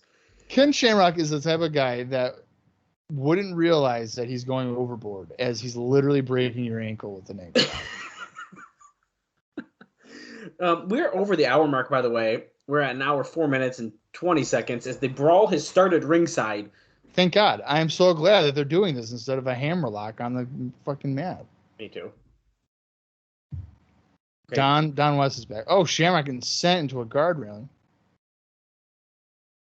Look at Tenay shaking his head. Mike Dude. Tenay's pissed. Don was like, yeah, you got a hold of Mike Tenay. Yeah, because Don left before he was even close to him. He was like, fuck that. I'm leaving. Yeah. Oh, no, Bob. Oh, no. We're getting structure. Conan's on the apron. Ah, shit. Wait, if this is the case, Jarrett's team is in the corner where the pole is. So they should just go up there and get it. Once they actually get situated. Dusty's choking Jarrett against I the like guard. how Don West got on commentary and he was like, hey, Tenay, sorry for bailing on you, but like I was not about to deal with Ken Shamrock. Bionic elbow on the safety rail. Yeah, I was also not about to let that happen to me, so sorry, but I would have done the same thing. If anything, I would have like tipped over Tenay's chair. That way he would have been stuck there and then he would have to deal with the rampage.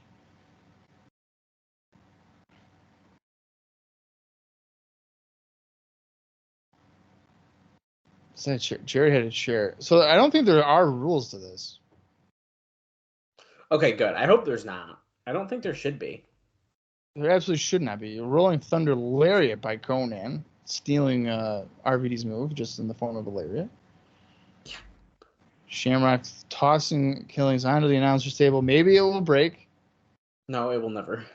Damn it. Suplex him onto it, Ken. I get Chipotle for life. What a dream. One burrito bowl a day from Dallas. Double meat. And a drink. That was a weak chair shot by Jared. Come on, dude. It's BG James, man. He tried to steal your music career. I feel like Ken Shamrock is legitimately trying to choke out Ron Killings, and he doesn't realize that he's overdoing it. Yeah, probably. Ron's probably like, dude, I'm about to pass out. We are all over the place. Your UFC fight against Tito Ortiz and about to lose again. Here we go. BG James made the save. What does that say? F Jizzle is on his jersey? What the hell does that mean? No, it's probably B, B Jizzle. Oh, it's a B. Okay. The way that F Jizzle. I thought it was F Jizzle. I don't know why he's even B Jizzle. I have no idea. I don't like it at all. I know it's like because it's BG James and like Brian. Oh my God. Electric chair by Killings under Hernandez off the middle rope. Off the middle rope. Let's go, Ronnie. Because he almost grabbed the guitar off the pole. Should point that out. Can't have that happen. Ken Shamrock gets fucking whipped into the post. Hopefully that wasn't his bad shoulder. Probably was. No one can. Jarrett gets pushed up. The thing about pole matches that I hate is like you get the thing down, but like that doesn't mean the match is over. Like then you just get to use it. Right. Look at Zbyszko is on fire with Jarrett right now. So could you win the match without even using the guitar? I think you could. I wonder. You know what? If I was a booker, I'd do that. I'd be like, you know what? Guitar on a pole, but guess what? No one uses it. Match over. Bait and switch on the gimmick. Why not? My favorite stipulation of all time was a steel cage match, but it was also a street fight. Did that happen in TNA? Sure did. I like it when it's a steel cage match, but there's tables. I can't remember. It's a table match inside of a steel cage. Well, that makes some sense. But I remember a street fight in a cage. I think it was like Team 3D against Beer Money or something. And like Bubba, Brother Ray was like, we're going to kick your ass in the cage, and then we're going to get out of the cage, and then we're going to brawl all over the place. And it's like, you know what, man? That defeats the whole premise of a cage. You're not supposed to get out of it. So then brawl. They have a street fight. Just have a fucking street fight. I know, it's like AEW taking shots at WWE being like, the only way to win is by pinfall or submission. You cannot escape to win a cage match. Right. Chair whacking Dusty with several chair shots on the floor in the crowd.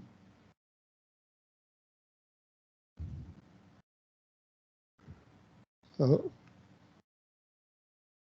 Jerry's just going nuts with a chair shot to everybody. Over the head to BG, over the back on Zbyszko. What is this? The summer of 2002? Man, Jarrett going back to his old gimmick. Look at Hernandez has a camel clutch on a BG, and then Jarrett jabs a guitar into his chest. Well, he's selling it like a neck, but it was his chest. Onyx. Yeah, it was my God. his chest, and he acted like it was his throat. Dude, Onyx just did a huge double sledge from the top rope where he just drifted to the floor. Just been watching those Macho Man tapes. Dude, that's what it reminded me of. I thought he was going to fuck up his knees and ankles. He might have. Who knows? That's a good point. Okay, so this is just as chaotic as I was predicting. I was hoping, more or less, which is good. We fought in the crowd a little bit. We're ringside. There's no fucking structure. Rudy Charles is literally, there's no reason for him to even be here. Yeah, now he can't do nothing about it. Now, is this a banger? No, but I didn't think it was going to be. Zbyszko is on fire tonight. Dude, Zbyszko is, I feel like he is like trying to prove something. I'm just saying. Is Dusty about to get the guitar? I hope Zbyszko turns on Dusty. Look at they're holding him so he can get it. But guess what? He's got to get up to the fucking top rope. There's no way. Is he going to climb to the top rope? They want to pick him up to do it. What is happening? Dusty really can't climb to the top turnbuckle? Oh my God, he almost even with a pole to hold on to? Oh no, Shamrock got the ankle lock on Dusty. See, he should put it on Zbyszko if he wants to do the program. Right. Oh, fucking A, dude. Fuck my life. Jarrett ran up. Yeah, here we go. Jarrett's going to get the guitar. Jarrett's got the guitar. Okay, Jarrett's got the guitar. Fantastic. Okay, Onyx is about to pull up Dusty. He's got his arm. Well, he's kind of got his arms. Oh, let's see. Oh, Dusty broke out. Oh, Dusty kicks Jarrett in the gut. Bionic elbow. Bionic elbow to Onyx. The crowd has suddenly died. Oh, now they're cheering again. Okay. There's no commentary for some reason. Shamrock's probably beating up Don West again. Oh, fuck. Dude, Dusty smashes it over Onyx. Drops an elbow. Goes for a cover. That's a 3 count, man. What a surprise. Dusty Rhodes pinned Onyx. I can honestly say I never saw that coming. Oh, dude, Shamrock is over at the table. I knew it.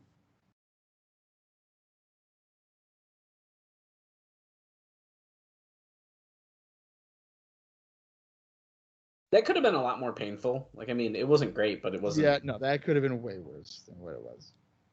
I hope that Dusty gets a title shot now. Screw it. Let's just go full steam.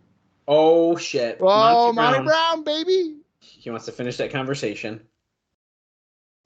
Wait, Shamrock's coming up, too. Oh, Shamrock.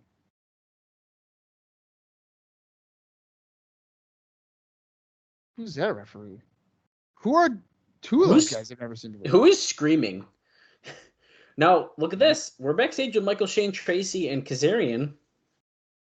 It's time for Kazarian, but we don't quite know the condition of AJ. Is this legit?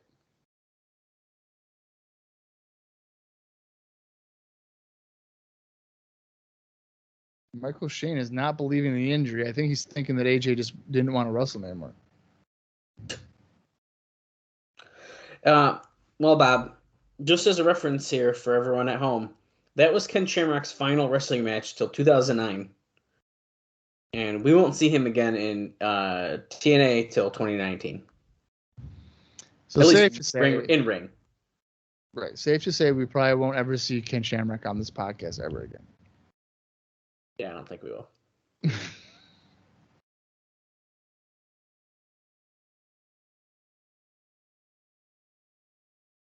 Oh, look at this. He's kind of saying, oh, you're doing your backflips and cartwheels. Well, I signed up to do a professional wrestling match tonight.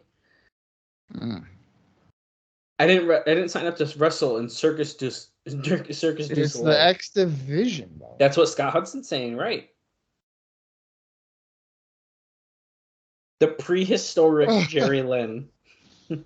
Michael Shane's a former X Division champion. You should know the style in which he's wrestling. We are not going to be responsible for what's going to happen to Jerry Lynn. Who's going to get the title shot first? Well, it's assuming that Kazarian would win. Now, prehistoric Jerry Lynn is 41 at the time of this show, by the way. Mm. So, yes, very, very prehistoric. Some people, current day, are just hitting their prime at 41. You know, that is a crazy way of looking at it, because that's true. I mean, it's... Does Jerry Lynn necessarily look 41? No. But no. that's certainly not old now in wrestling. For example... Back then, I guess so. Just for funsies, like CM Punk, for example, is 43. And he even has said, like, this is my prime. I'm hitting my prime. I'm doing my best work.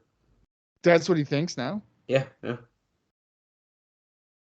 Wow. I'm pretty sure he just said that his match with Dax was one of his favorite matches like he's ever had. That means nothing. I'm just saying. When you are... Wait, what? Oh, shit. Wait a second. Wait a minute. Jerry Lynn is wrestling Kazarian? He's replacing AJ? We must have just missed that. Kazarian said, wait a minute, this is not happening. Well, I remember on commentary they were saying that Jerry Lynn was going to step in if AJ couldn't compete, but I guess AJ can't compete. Geriatric Lynn, dude. Holy shit. Oh. Kazarian says, well, if he can't wrestle, then I win. Uh-oh. And then the title shot gets given to the coolest person in the world. And wait a second. Here comes Styles, dude. His knee's wrapped up good, though. I was going to say, I wonder if his knee hurts. But what I was saying about CM Punk, though, is him saying that it's his favorite match doesn't mean anything. His favorite match could be a one-star match. Well, that's true. But it was a good match. And I feel like some people might dislike what I'm about to say, but I've always kind of thought Punk in ring was a little overrated. Yes, you have said that. And I say that because I've watched a lot of CM Punk versus Elijah Burke matches on ECW on Sci-Fi, and I will tell you, those were not the greatest of matches. Wow, you don't say. Wow, dude. Just calling it as I see it, okay? We are getting Styles and Kazarian right now. We're at an hour, 17 minutes, 39 seconds, and we still got a fucking ladder match. Yeah. What a show. For ring jackets. Don't bring up that part. It's still a ladder match. For ring jackets that they stole. That they have to get somehow back. They are not given back to... Yeah, that part's a little weird. Could you imagine if that was like how the police force worked? Okay, guys, so you got your ma'am. iPhone stolen. You got to get it by climbing up a ladder. All right, hi, ma'am. This guy stole your wallet. Well, you see that telephone post there? We're going to put it at the top of the post, and whoever can get up there first can keep it. Spinning heel kick by AJ. He's selling the knee, though, for like a second. He's not even worried about having a taped up knee, Don West says. Not at all.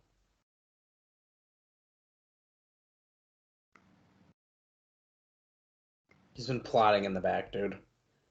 Yeah, dude. Absolutely. Oh, armbar takedown. But Kazarian reaches the ropes very quickly. Andrew Thomas is our referee. So if he doesn't get super kicked by Michael Shane, then I will be shocked.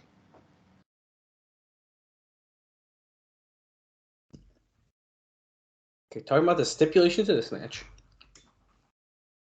Okay, so Michael Shane won. So that means that Michael Shane gets a title shot. So similar stipulations here.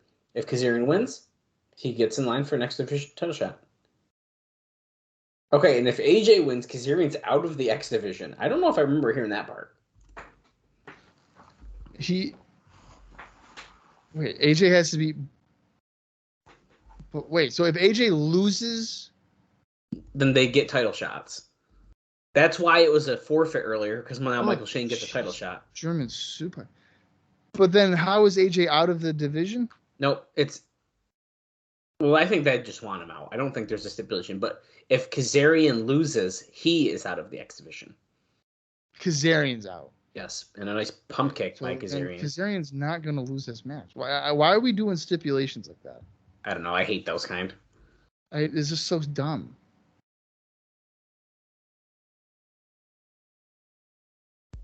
This guy will never be able to wrestle ever again in TNA. Slingshot DDT. On the apron. On the apron, yeah. Hardest part of the ring. Is it, though? No, I've been told it's actually... Nah, it's actually... It's soft. The softest. Now, in a TNA ring, who knows? Apparently the TNA rings are hard all the way around, but... I remember entering the ring at the 2CW show, and you can tell there's a lot of padding on the edges. Yeah, the edges. Compared to the middle.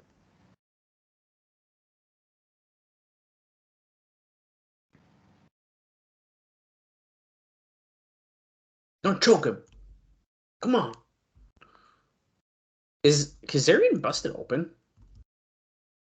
Or is it his hair? I gotta get it closer. I think it's his hair. Because his left eyebrow looked like there's blood, but it was a bad camera shot though. It's hard to tell. Nah, it's probably just his hair. Oh. That pop-up basement drop kick in the corner. Okay, it's his hair. No blood. Yeah, this is hair. Yeah. We're good. Nothing to worry about here.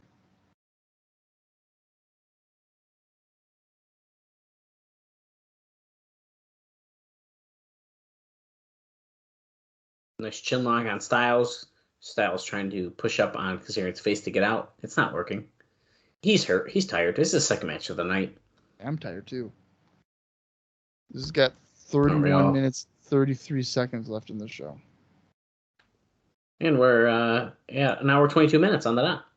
I kind of feel like I'm not invested in Kazarian as I'm invested in Michael Shane. See, I'm feeling the same, and I don't know if it's just because it's an hour later in the show, but this is what I mean. Is I feel like the Michael Shane match felt fresher to me. Yeah. Well, and I think my problem too was Kazarian's X Division title reign wasn't the greatest. Maybe that's why. Yeah. Michael Shane had a pretty good reign. And we have seen AJ and Kazarian wrestle. This is the third time they've wrestled in probably, 4 weeks? Oh, that's a fair point. Roughly. So, it's not really a fresh matchup.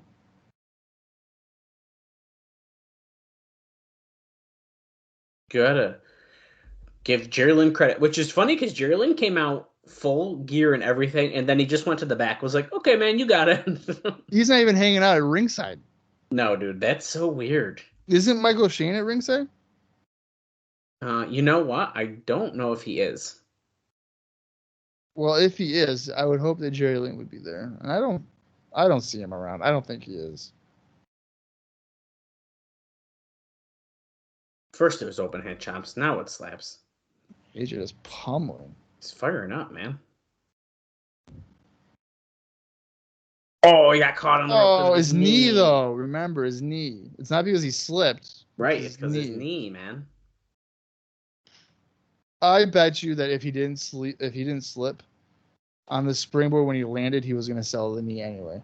Right. Kip up. Hurricane Rana onto Kazarian. Both down right now.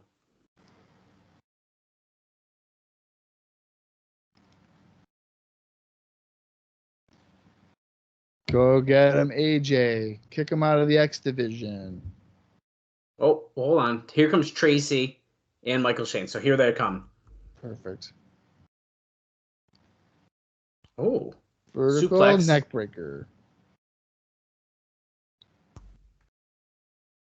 Okay, so maybe what's going to happen is Jerry Lynn is going to come back out and like stop Michael Shane. I don't know.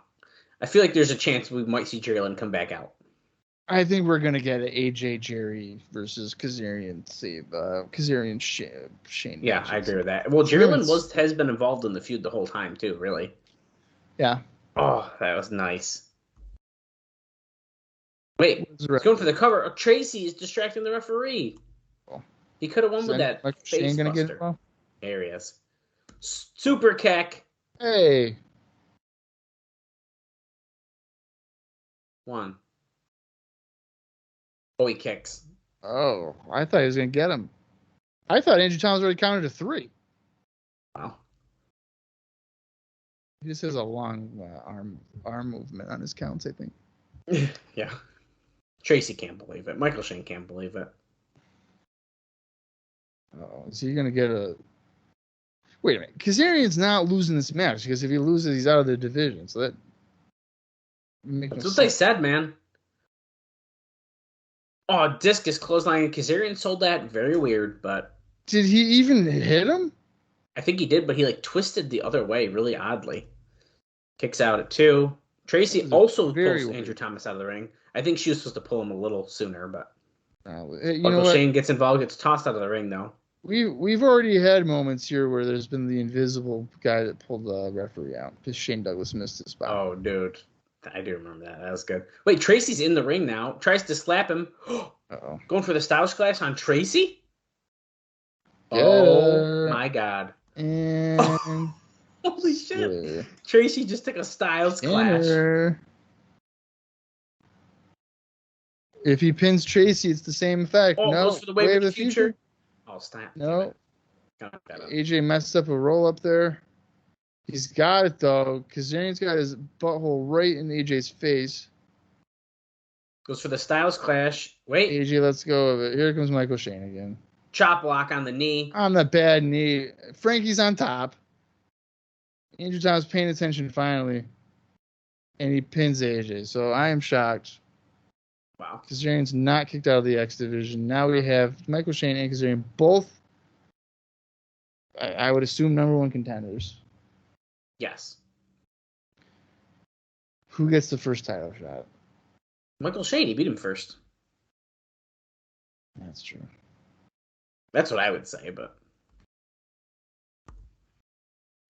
I would give it to Kazarian. That way AJ could beat Kazarian, and then he could lose it to Michael Shane again. Right. Because I really don't want to see a Michael Shane versus Kazarian match. It's too early in the partnership to do that type of stuff already. Oh, we're with Irish Pat Kenny. Oh, he's recovered. That's good.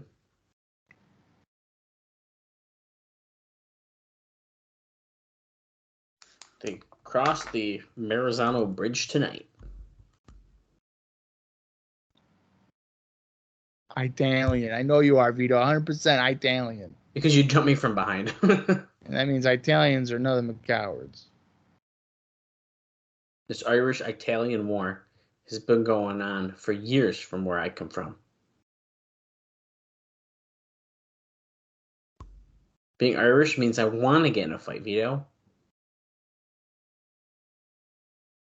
I'm crazy like that. I want you to hit me as hard as you can in the face. I didn't do Kazarian's indie notes, So it's one match. He defeated Adam Pearce in a loser leaves town steel cage match to win the PWG title. 23 minutes and 46 seconds. And there wasn't any for that 10-man, was there? I don't think we mentioned that, but probably not. I think none of those guys really do it. I mean, there was, and I forgot to do that as well. Hot Stuff Hernandez was in the... Oh, shit. Hold on. Vito is attacking... again? Irish Pet Kenny, yeah. Jesus. Oh, and so is Trinity. Is that Trinity? She changed? Yeah, it's Trinity. That's definitely Trinity. Okay, go ahead.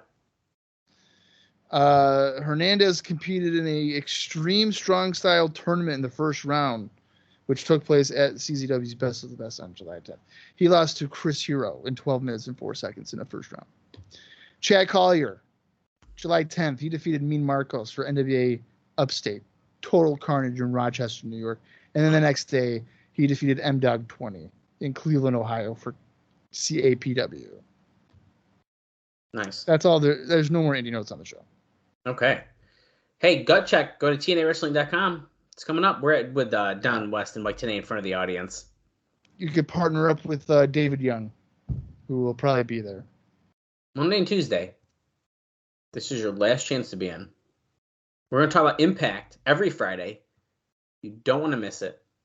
And this Friday, Jeff Hammond, he's going to have a sit-down with the King of the Mountain. 1 week from tonight, exclusively on pay-per-view. Mike Tenay will be talking one-on-one with Kid Cash. Oh.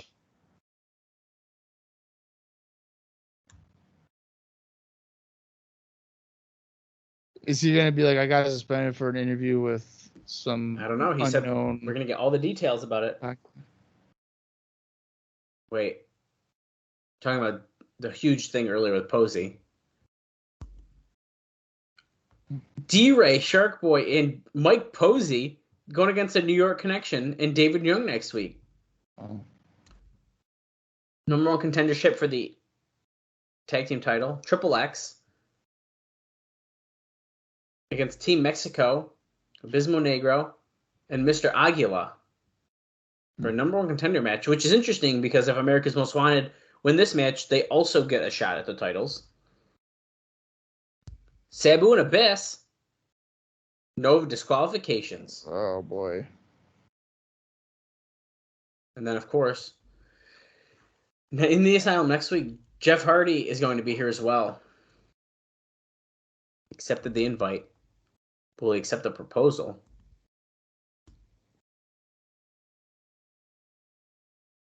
Double ladder match coming up next. And before that main event, let's take a video look at Jeff Hardy. What the heck?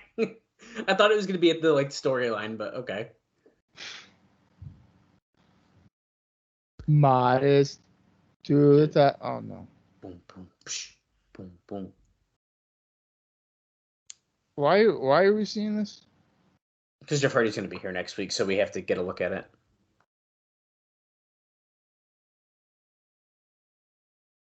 Jeff, I know you're frustrated. Jeff Hardy's already frustrated being in TNA. He's been there for 2 weeks. I'm walking out. I'm not being part of this stuff.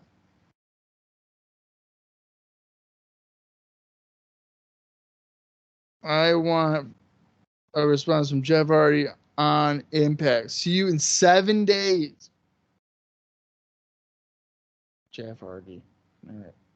AMW backstage promo time. They need their ring jackets back. Scott Hudson, it's July in Tennessee. Boy, it's cold after 8 o'clock, so we need our ring jackets back. And Naturals, we're coming for you, suckers. It's a direct quote.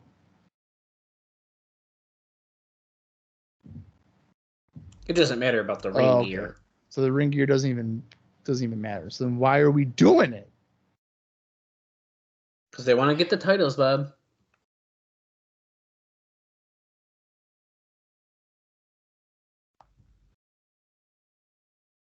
It's hard enough to become the champions, but it's even harder to stay champions.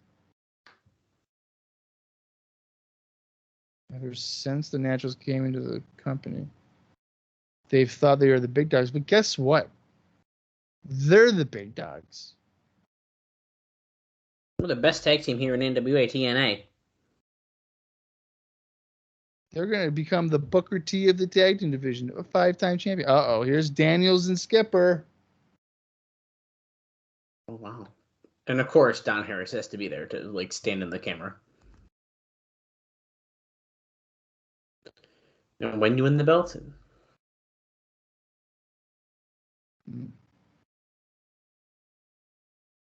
Oh, Triple X wants it.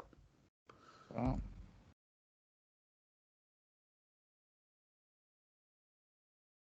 Skipper says, "We don't care what your mama used to say," with James Storm.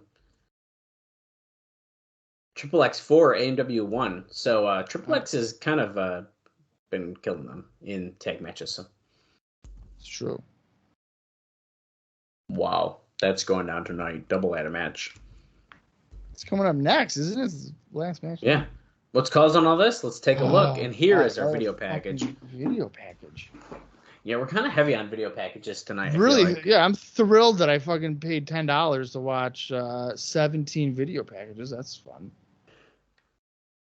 Well, it's our main event of the night, which is pretty exciting, and there's not a ton of time left in the show, which is fun. We are at 1 hour, 35 minutes on the dot.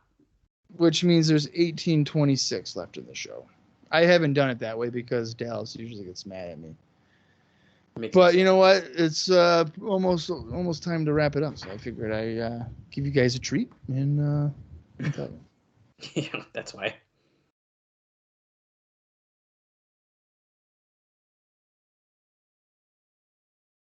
We want our titles back. But Chris Harris forgot to tell you this ladder match is non-title. Uh-oh, confrontation on Impact between Triple X and AMW. Nothing happened there, though, because they are mature. That's right.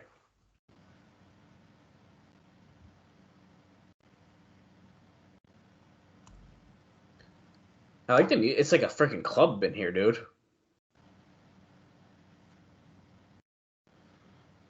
It's like Robbie E music. Yes. Yeah, it very much is. Oh, my God. I just want to watch a ladder match, man. Jesus. Let's go. Dude, there it is. It's up in a bag. It's literally and a contract. Bag. Oh, my God. Do you think there's actual words on that, or they just say, like... It's probably mostly, like, Greek copy, yeah. Filler text is what we do.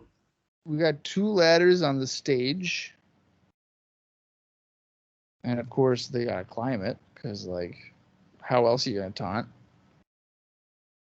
They didn't even go that high. They went as high as Dusty Rhodes did on the ropes. That's embarrassing. Andy Douglas, Chase Stevens, the Naturals. You know what I mean? If I were the Naturals, I'd bring a ladder into the ring. And then... I would climb to the top of the ladder, and my partner would have a chair to fend off AMW, tell the referee, ring the bell. He's already at the top of the ladder. Bring down the gear and the contract, and you win the match. Right. Solutions. I think it makes sense to me. It's a flawed system. We find the defendants guilty. That's not how it sounds on the thing. It kind of does. And here they come, running to the ring. See, now if Chase Stevens had a chair, as Andy Douglas was on top of the ladder, he would have smashed both of them in the face. Right. And then they probably would have won the match and titles. Power slam by James Storm. And guess what? A power slam by Chris Harris. They're looking around at the crowd like, hey, what do we do now, guys? And they're just, the fans aren't even directing them. They're just yelling at them. Okay, guys, what's next? Do we go for the ladders that we just walked by in our entrance and we had to go back up there and grab it? Yep. Morons, I tell you. Storm having a tough time carrying the ladder, and that's because he's going to get catapulted right into his face by Chase Stevens on a springboard leg drop. Oh, Andy Douglas missed the baseball slide, and he got hit in the face with the ladder by Harris on the other side. Oh, Chase Stevens baseball slides the ladder into Harris. All right, now climb the ladder and just get your stuff and go home. Nope, instead he's going to lay it over the apron and guard railing. That usually means someone's probably going to get like backdropped onto it. And it will break in half. Nope, Storm duck under it. That's bad luck. And then he just shoved it into Douglas's face. Chase Stevens having a hard time lining the ladder up underneath. Yeah, what the heck? Where does he think he's getting with that? It's way far off to the right. So that's right. Them winning the tag team titles was one of the quickest title matches in TNA history. Actually, I think it's got to be the quickest. It's like 12 seconds. I mean, I don't think there's been another title match at least, that's that quick, right? Holy shit. Oh, Andy Douglas powerbombed James Storm, but guess what? He brought Chase Stevens with a fucking German suplex off the ladder during that. And yeah, he landed pretty nasty. Yeah, it was not good.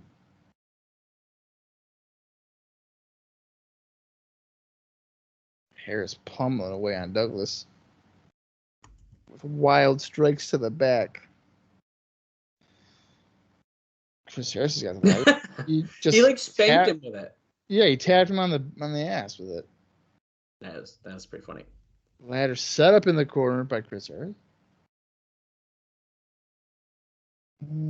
Douglas, sent face first into it a couple of times here, and back first that time. Oh, holy shit! That almost landed. Oh, that almost hit him right that almost landed right on his head. Thank God he moved out of the way. Chris Harris missed a splash, and then the ladder almost took his head off, so that was fun. Andy Douglas. Harris is standing right by the ladder. And there's a backdrop onto the ladder. I believe I predicted that about 2.5 minutes ago. Holy crap, Bob. My favorite spot of that was when Sabu did it to Spike Dudley at 2CW. I think I remember that, yeah. And the ladder snapped in half. That was fun. Look at this. Triple X is watching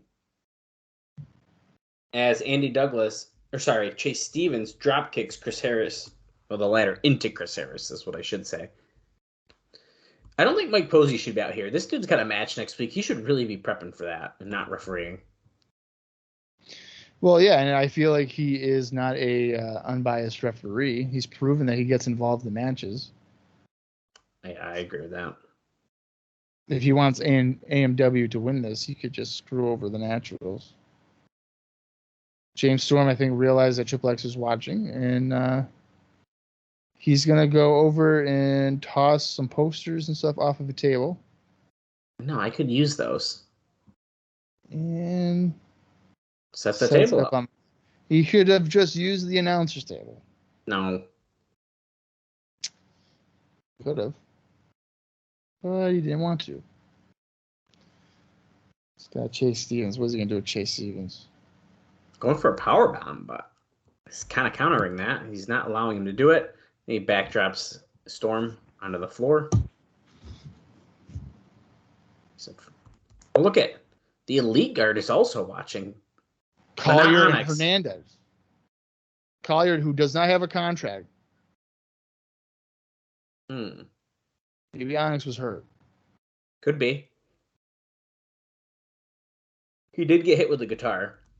Oh, that ladder thrown right into the midsection of Harris by Stevens. That's a good point with Onyx. They probably have to sell the guitar shop. That's got to be why, right? I don't know. That makes no sense to me. Strong. You got to keep Jared strong.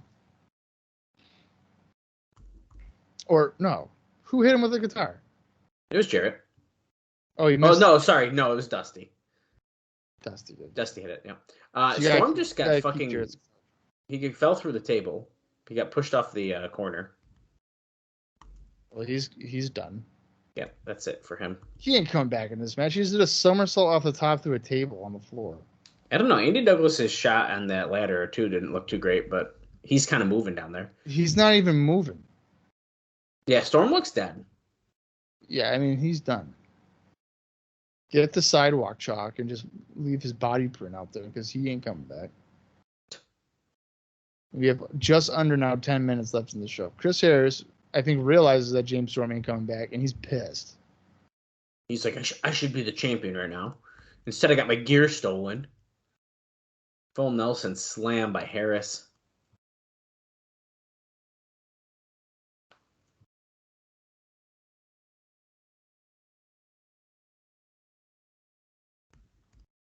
Oh, look at him slamming the ladder on the chest of Chase Stevens. Oh boy. Climbing to the middle rope. He's got the ladder in hand, and now he's going to just slam it down on him. Oh.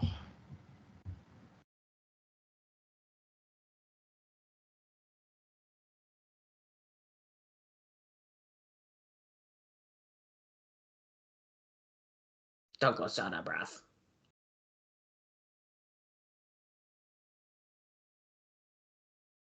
Oh, James Storm is moving. Oh, okay. It literally took him a minute. Oh, they're saying blood is coming out of his mouth. Well, when his body hit the ground, it probably didn't feel good. No. Bit his tongue off, dude. Bit his tongue off. Andy Douglas moved the ladder out of the Sorry. way. But, oh. Sorry about your damn luck. I got half a tongue. Because I bit it off. It was a nice chair shot by Andy Douglas to the face of Chris Harris.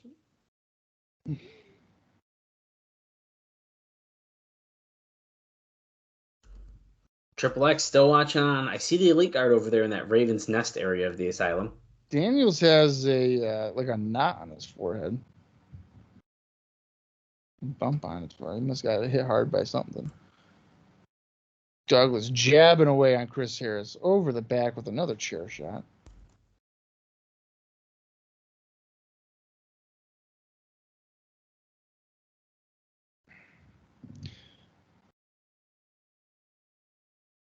Chris Harris is going to be in trouble here. They are opening a ladder on the mat. Are they going to sandwich? Yeah, they're going to sandwich Chris Harris between the ladder.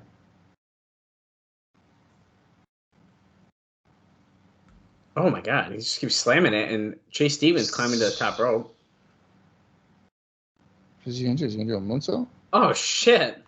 He completely missed the ladder, but yeah, he moonsaulted. His upper half got him. I mean, the main part of his body, yes, completely. You want to know what hit him? His hands. Yeah, so for bracing the fall, so that was bad. James Storm trips Douglas from behind on the floor, and Douglas hit his face on a chair, and now they're both down on the floor. That was pretty much all the energy James Storm had to contribute for the rest of this match. That's right.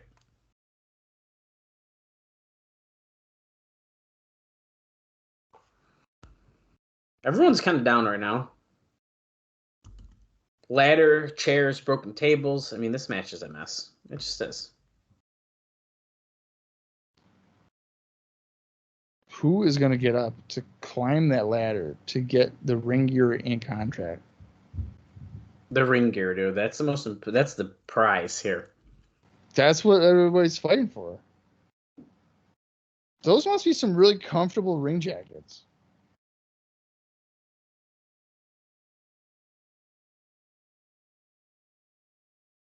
Stevens. So I don't think he's still even underneath the stuff here properly. He's a little better than he was last time, I guess. Oh, Stevens kicking away Harris. But Harris bounced off the ropes. He's going to press slam him down to the mat. Harris collapsing to the mat. He's exhausted. Andy Douglas is up. He's got a packet of cocaine. Oh, shit. Wait, Harris is up on the top. Harris, oh, shit. He got blinded. By the cocaine. By the looks of it, he might have missed completely with the powder, but we'll just pretend that he hit him. The camera shot was like good enough where you could like pretend to fool us. But you could hide it. Come on, Andy. Andy's going up the wrong side because he's. And it's also not close. Like there's still these guys do not know how to put the ladder underneath where they need to go.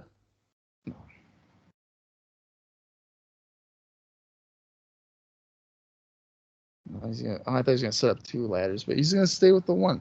James Storm is back in the ring. credit to James Storm for actually selling that table spot. He's been doing that for about 4.5 minutes now. For real. Oh, shit. Oh, super kick to Andy Douglas. Chris Harris is set. He's sitting on the top turnbuckle. Chase Stevens. Is he actually putting it where it needs to be? Who knows? I don't know if he's even capable of doing it. I don't know. Yeah, I don't know. I feel like he's not. That's better than it's been. That's a lot better than Whitwood. Go get it, Chase. Him and James Storm's coming up the other side.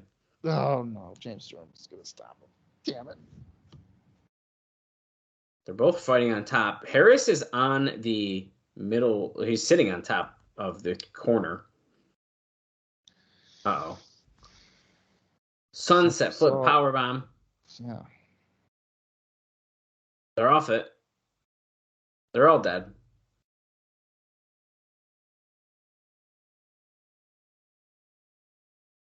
He's out cold.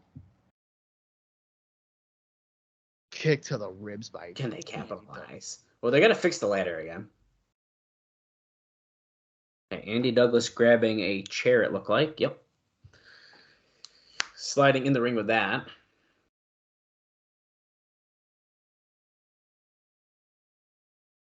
Douglas with a chair. He's climbing on one side. Storm on the other side. They're trading right hands. They are not near the No. the bag and contract. Oh shit! Hits James Storm. Oh my god! He hit the corner. It's not a great chair shot. Boy. He's gonna try to jump. Andy? You gotta just come out. You just gotta Oh, get speared midair as he jumped toward the way that Harris was gonna spear him from. Yeah, literally. James Storm now aggressively climbing up the ladder. He's trying. Chase Stevens on the other side. Is it ladder? I guess maybe it is. I can't tell. Chase is closer to it. Chase is way closer. Chase is way closer to it. Oh, no, he's down. Well, James Storm did one yell and punched Chase Stevens all the way down to the net. Wait a second. He got the bag, but he left the contract, so that means they don't get the title shot. Well, I think that's a rule. Should be. No, America's Most Wanted. They win. That would be great if Vince Russo came out in Impact. He'd be like, AMW, bros. It was either or. And you chose the ring jacket, so you're not the number one contenders. I'm so glad they got their ring gear back, too. Their entrance gear. I hope that they never wear the ring gear ever again. And I'm kind of hoping that, too. And they never wear the ring jacket.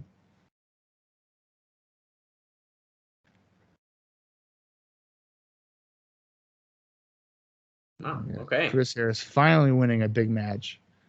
Is Storm going up to get the contract? That'd be so funny. It probably is. It's been a year. Harris has the microphone, and they're climbing the ladder again. Well, the contract must have fallen down. Oh, okay. Yeah, let's see what he's got to say. His eyes are pretty puffy. He must have bad. Everybody said that AMW is done. Once again, Harris and Storm prove everybody wrong. That's right. We're back. Last year, at this time, this man and me, we made history in TNA's first ever cage match. One of the greatest matches in TNA history.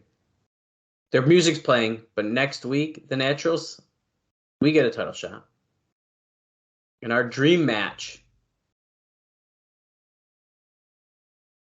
How about it, Storm? For the first time in wrestling history, oh boy, 6 sides of steel. Now, that's a good trivia question. Who was in the first ever 6-sided steel cage match? I guarantee you people would say AMW and Triple X. I don't know if I knew it was, they did one here in the Asylum. So yeah, I definitely wouldn't have known that. Yeah. Hey, there's the fan that, did you just see the fan that wouldn't give the chair to Brian Lawler? Still going strong to the TNA show. Wow. Wow, good. All right, I'm going to say that was a good show. Yeah, I thought that was a pretty good show. I really liked it. A lot happened. The matches were good. Even the ones I didn't necessarily expect to be good were pretty good. The guitar on a pole match was not as bad as you might expect. It was like it was the amount of chaos I was like kind of looking for. Yeah, there was a lot of distractions to kind of hide maybe the bad stuff. Right. Bad rest. Yeah, I don't know, man. I really enjoyed it, and I'm really excited. Now, 6 Sides of Steel on pay-per-view next week. Man, that's pretty awesome. Yeah, that should be interesting to see if the Naturals can pull through. I would have to imagine that they're going to put the belts back on AMW, and then they'll go against Triple X. Right? I think that's like the ideal situation here. I don't know why you would want to go another direction than that. Yeah. We also know that Kazarian and Michael Shane will be getting X Division title shots. We don't know when that is necessarily taking place, but that's pretty big news as well. Yeah. We do got D-Ray, Shark Boy, and Mike Posey taking on David Young and the New York Connection on next week's pay-per-view as well. Sabu Abyss, no disqualification. We know that Jarrett is going to sit down with Jeff Hammond on Impact. Guys, we're going to be covering that in 2 days. Jeff Hardy's going to be in the Asylum next week live. That's right. We got a lot of stuff coming up in the next 2 shows here, and I'm really looking forward to covering those. Yeah, I am as well. I am really looking forward to finally getting through the Asylum years, and hopefully this week's episode was a trend of strong shows to kind of finish off this era. That's what I'm hoping for as well. And I hope everyone has been enjoying our coverage of both Impact and the pay-per-view shows. And if you are, you better be following us over on our social media page at Cross the Line TNA Twitter. That is where it's at. Well, speaking of that, I saw that Jordan had a post saying that he's really excited about this venture and about 2 times a week, but he just wishes that you weren't doing it. Yeah, I noticed that. So we can't all have what we want. Jordan just speaks for the majority. You know? We cannot all have what we want. So I'm sorry about that. It's just what it is, man. It's just. No, joke's on you, man. I think I'm just gonna secretly record my own TNA pod. Oh. Without you. With a different co-host, and then just block your Skype handle. That way you can never call me on here ever again. Wow. Okay. That hurts, but yeah, that's fine. Yeah, it's good. All right, Dallas. I got nothing else. We have Impact coming up in just a couple of days, and then we have a 6 Sides of Steel cage match, and a Jeff Hardy potential contract signing. There's a lot going on. I'm excited. Monty Brown's like, listen here, Double J, I'm coming for you. Sign me up. I'm all for it. But there's a lot going on. There's only one way to continue that, and that's by me simply wrapping this one up. So, for Dallas Gridley, I'm Bob Colling Jr., and this has been the TNA Cross the Line podcast. Decided to finish guilty.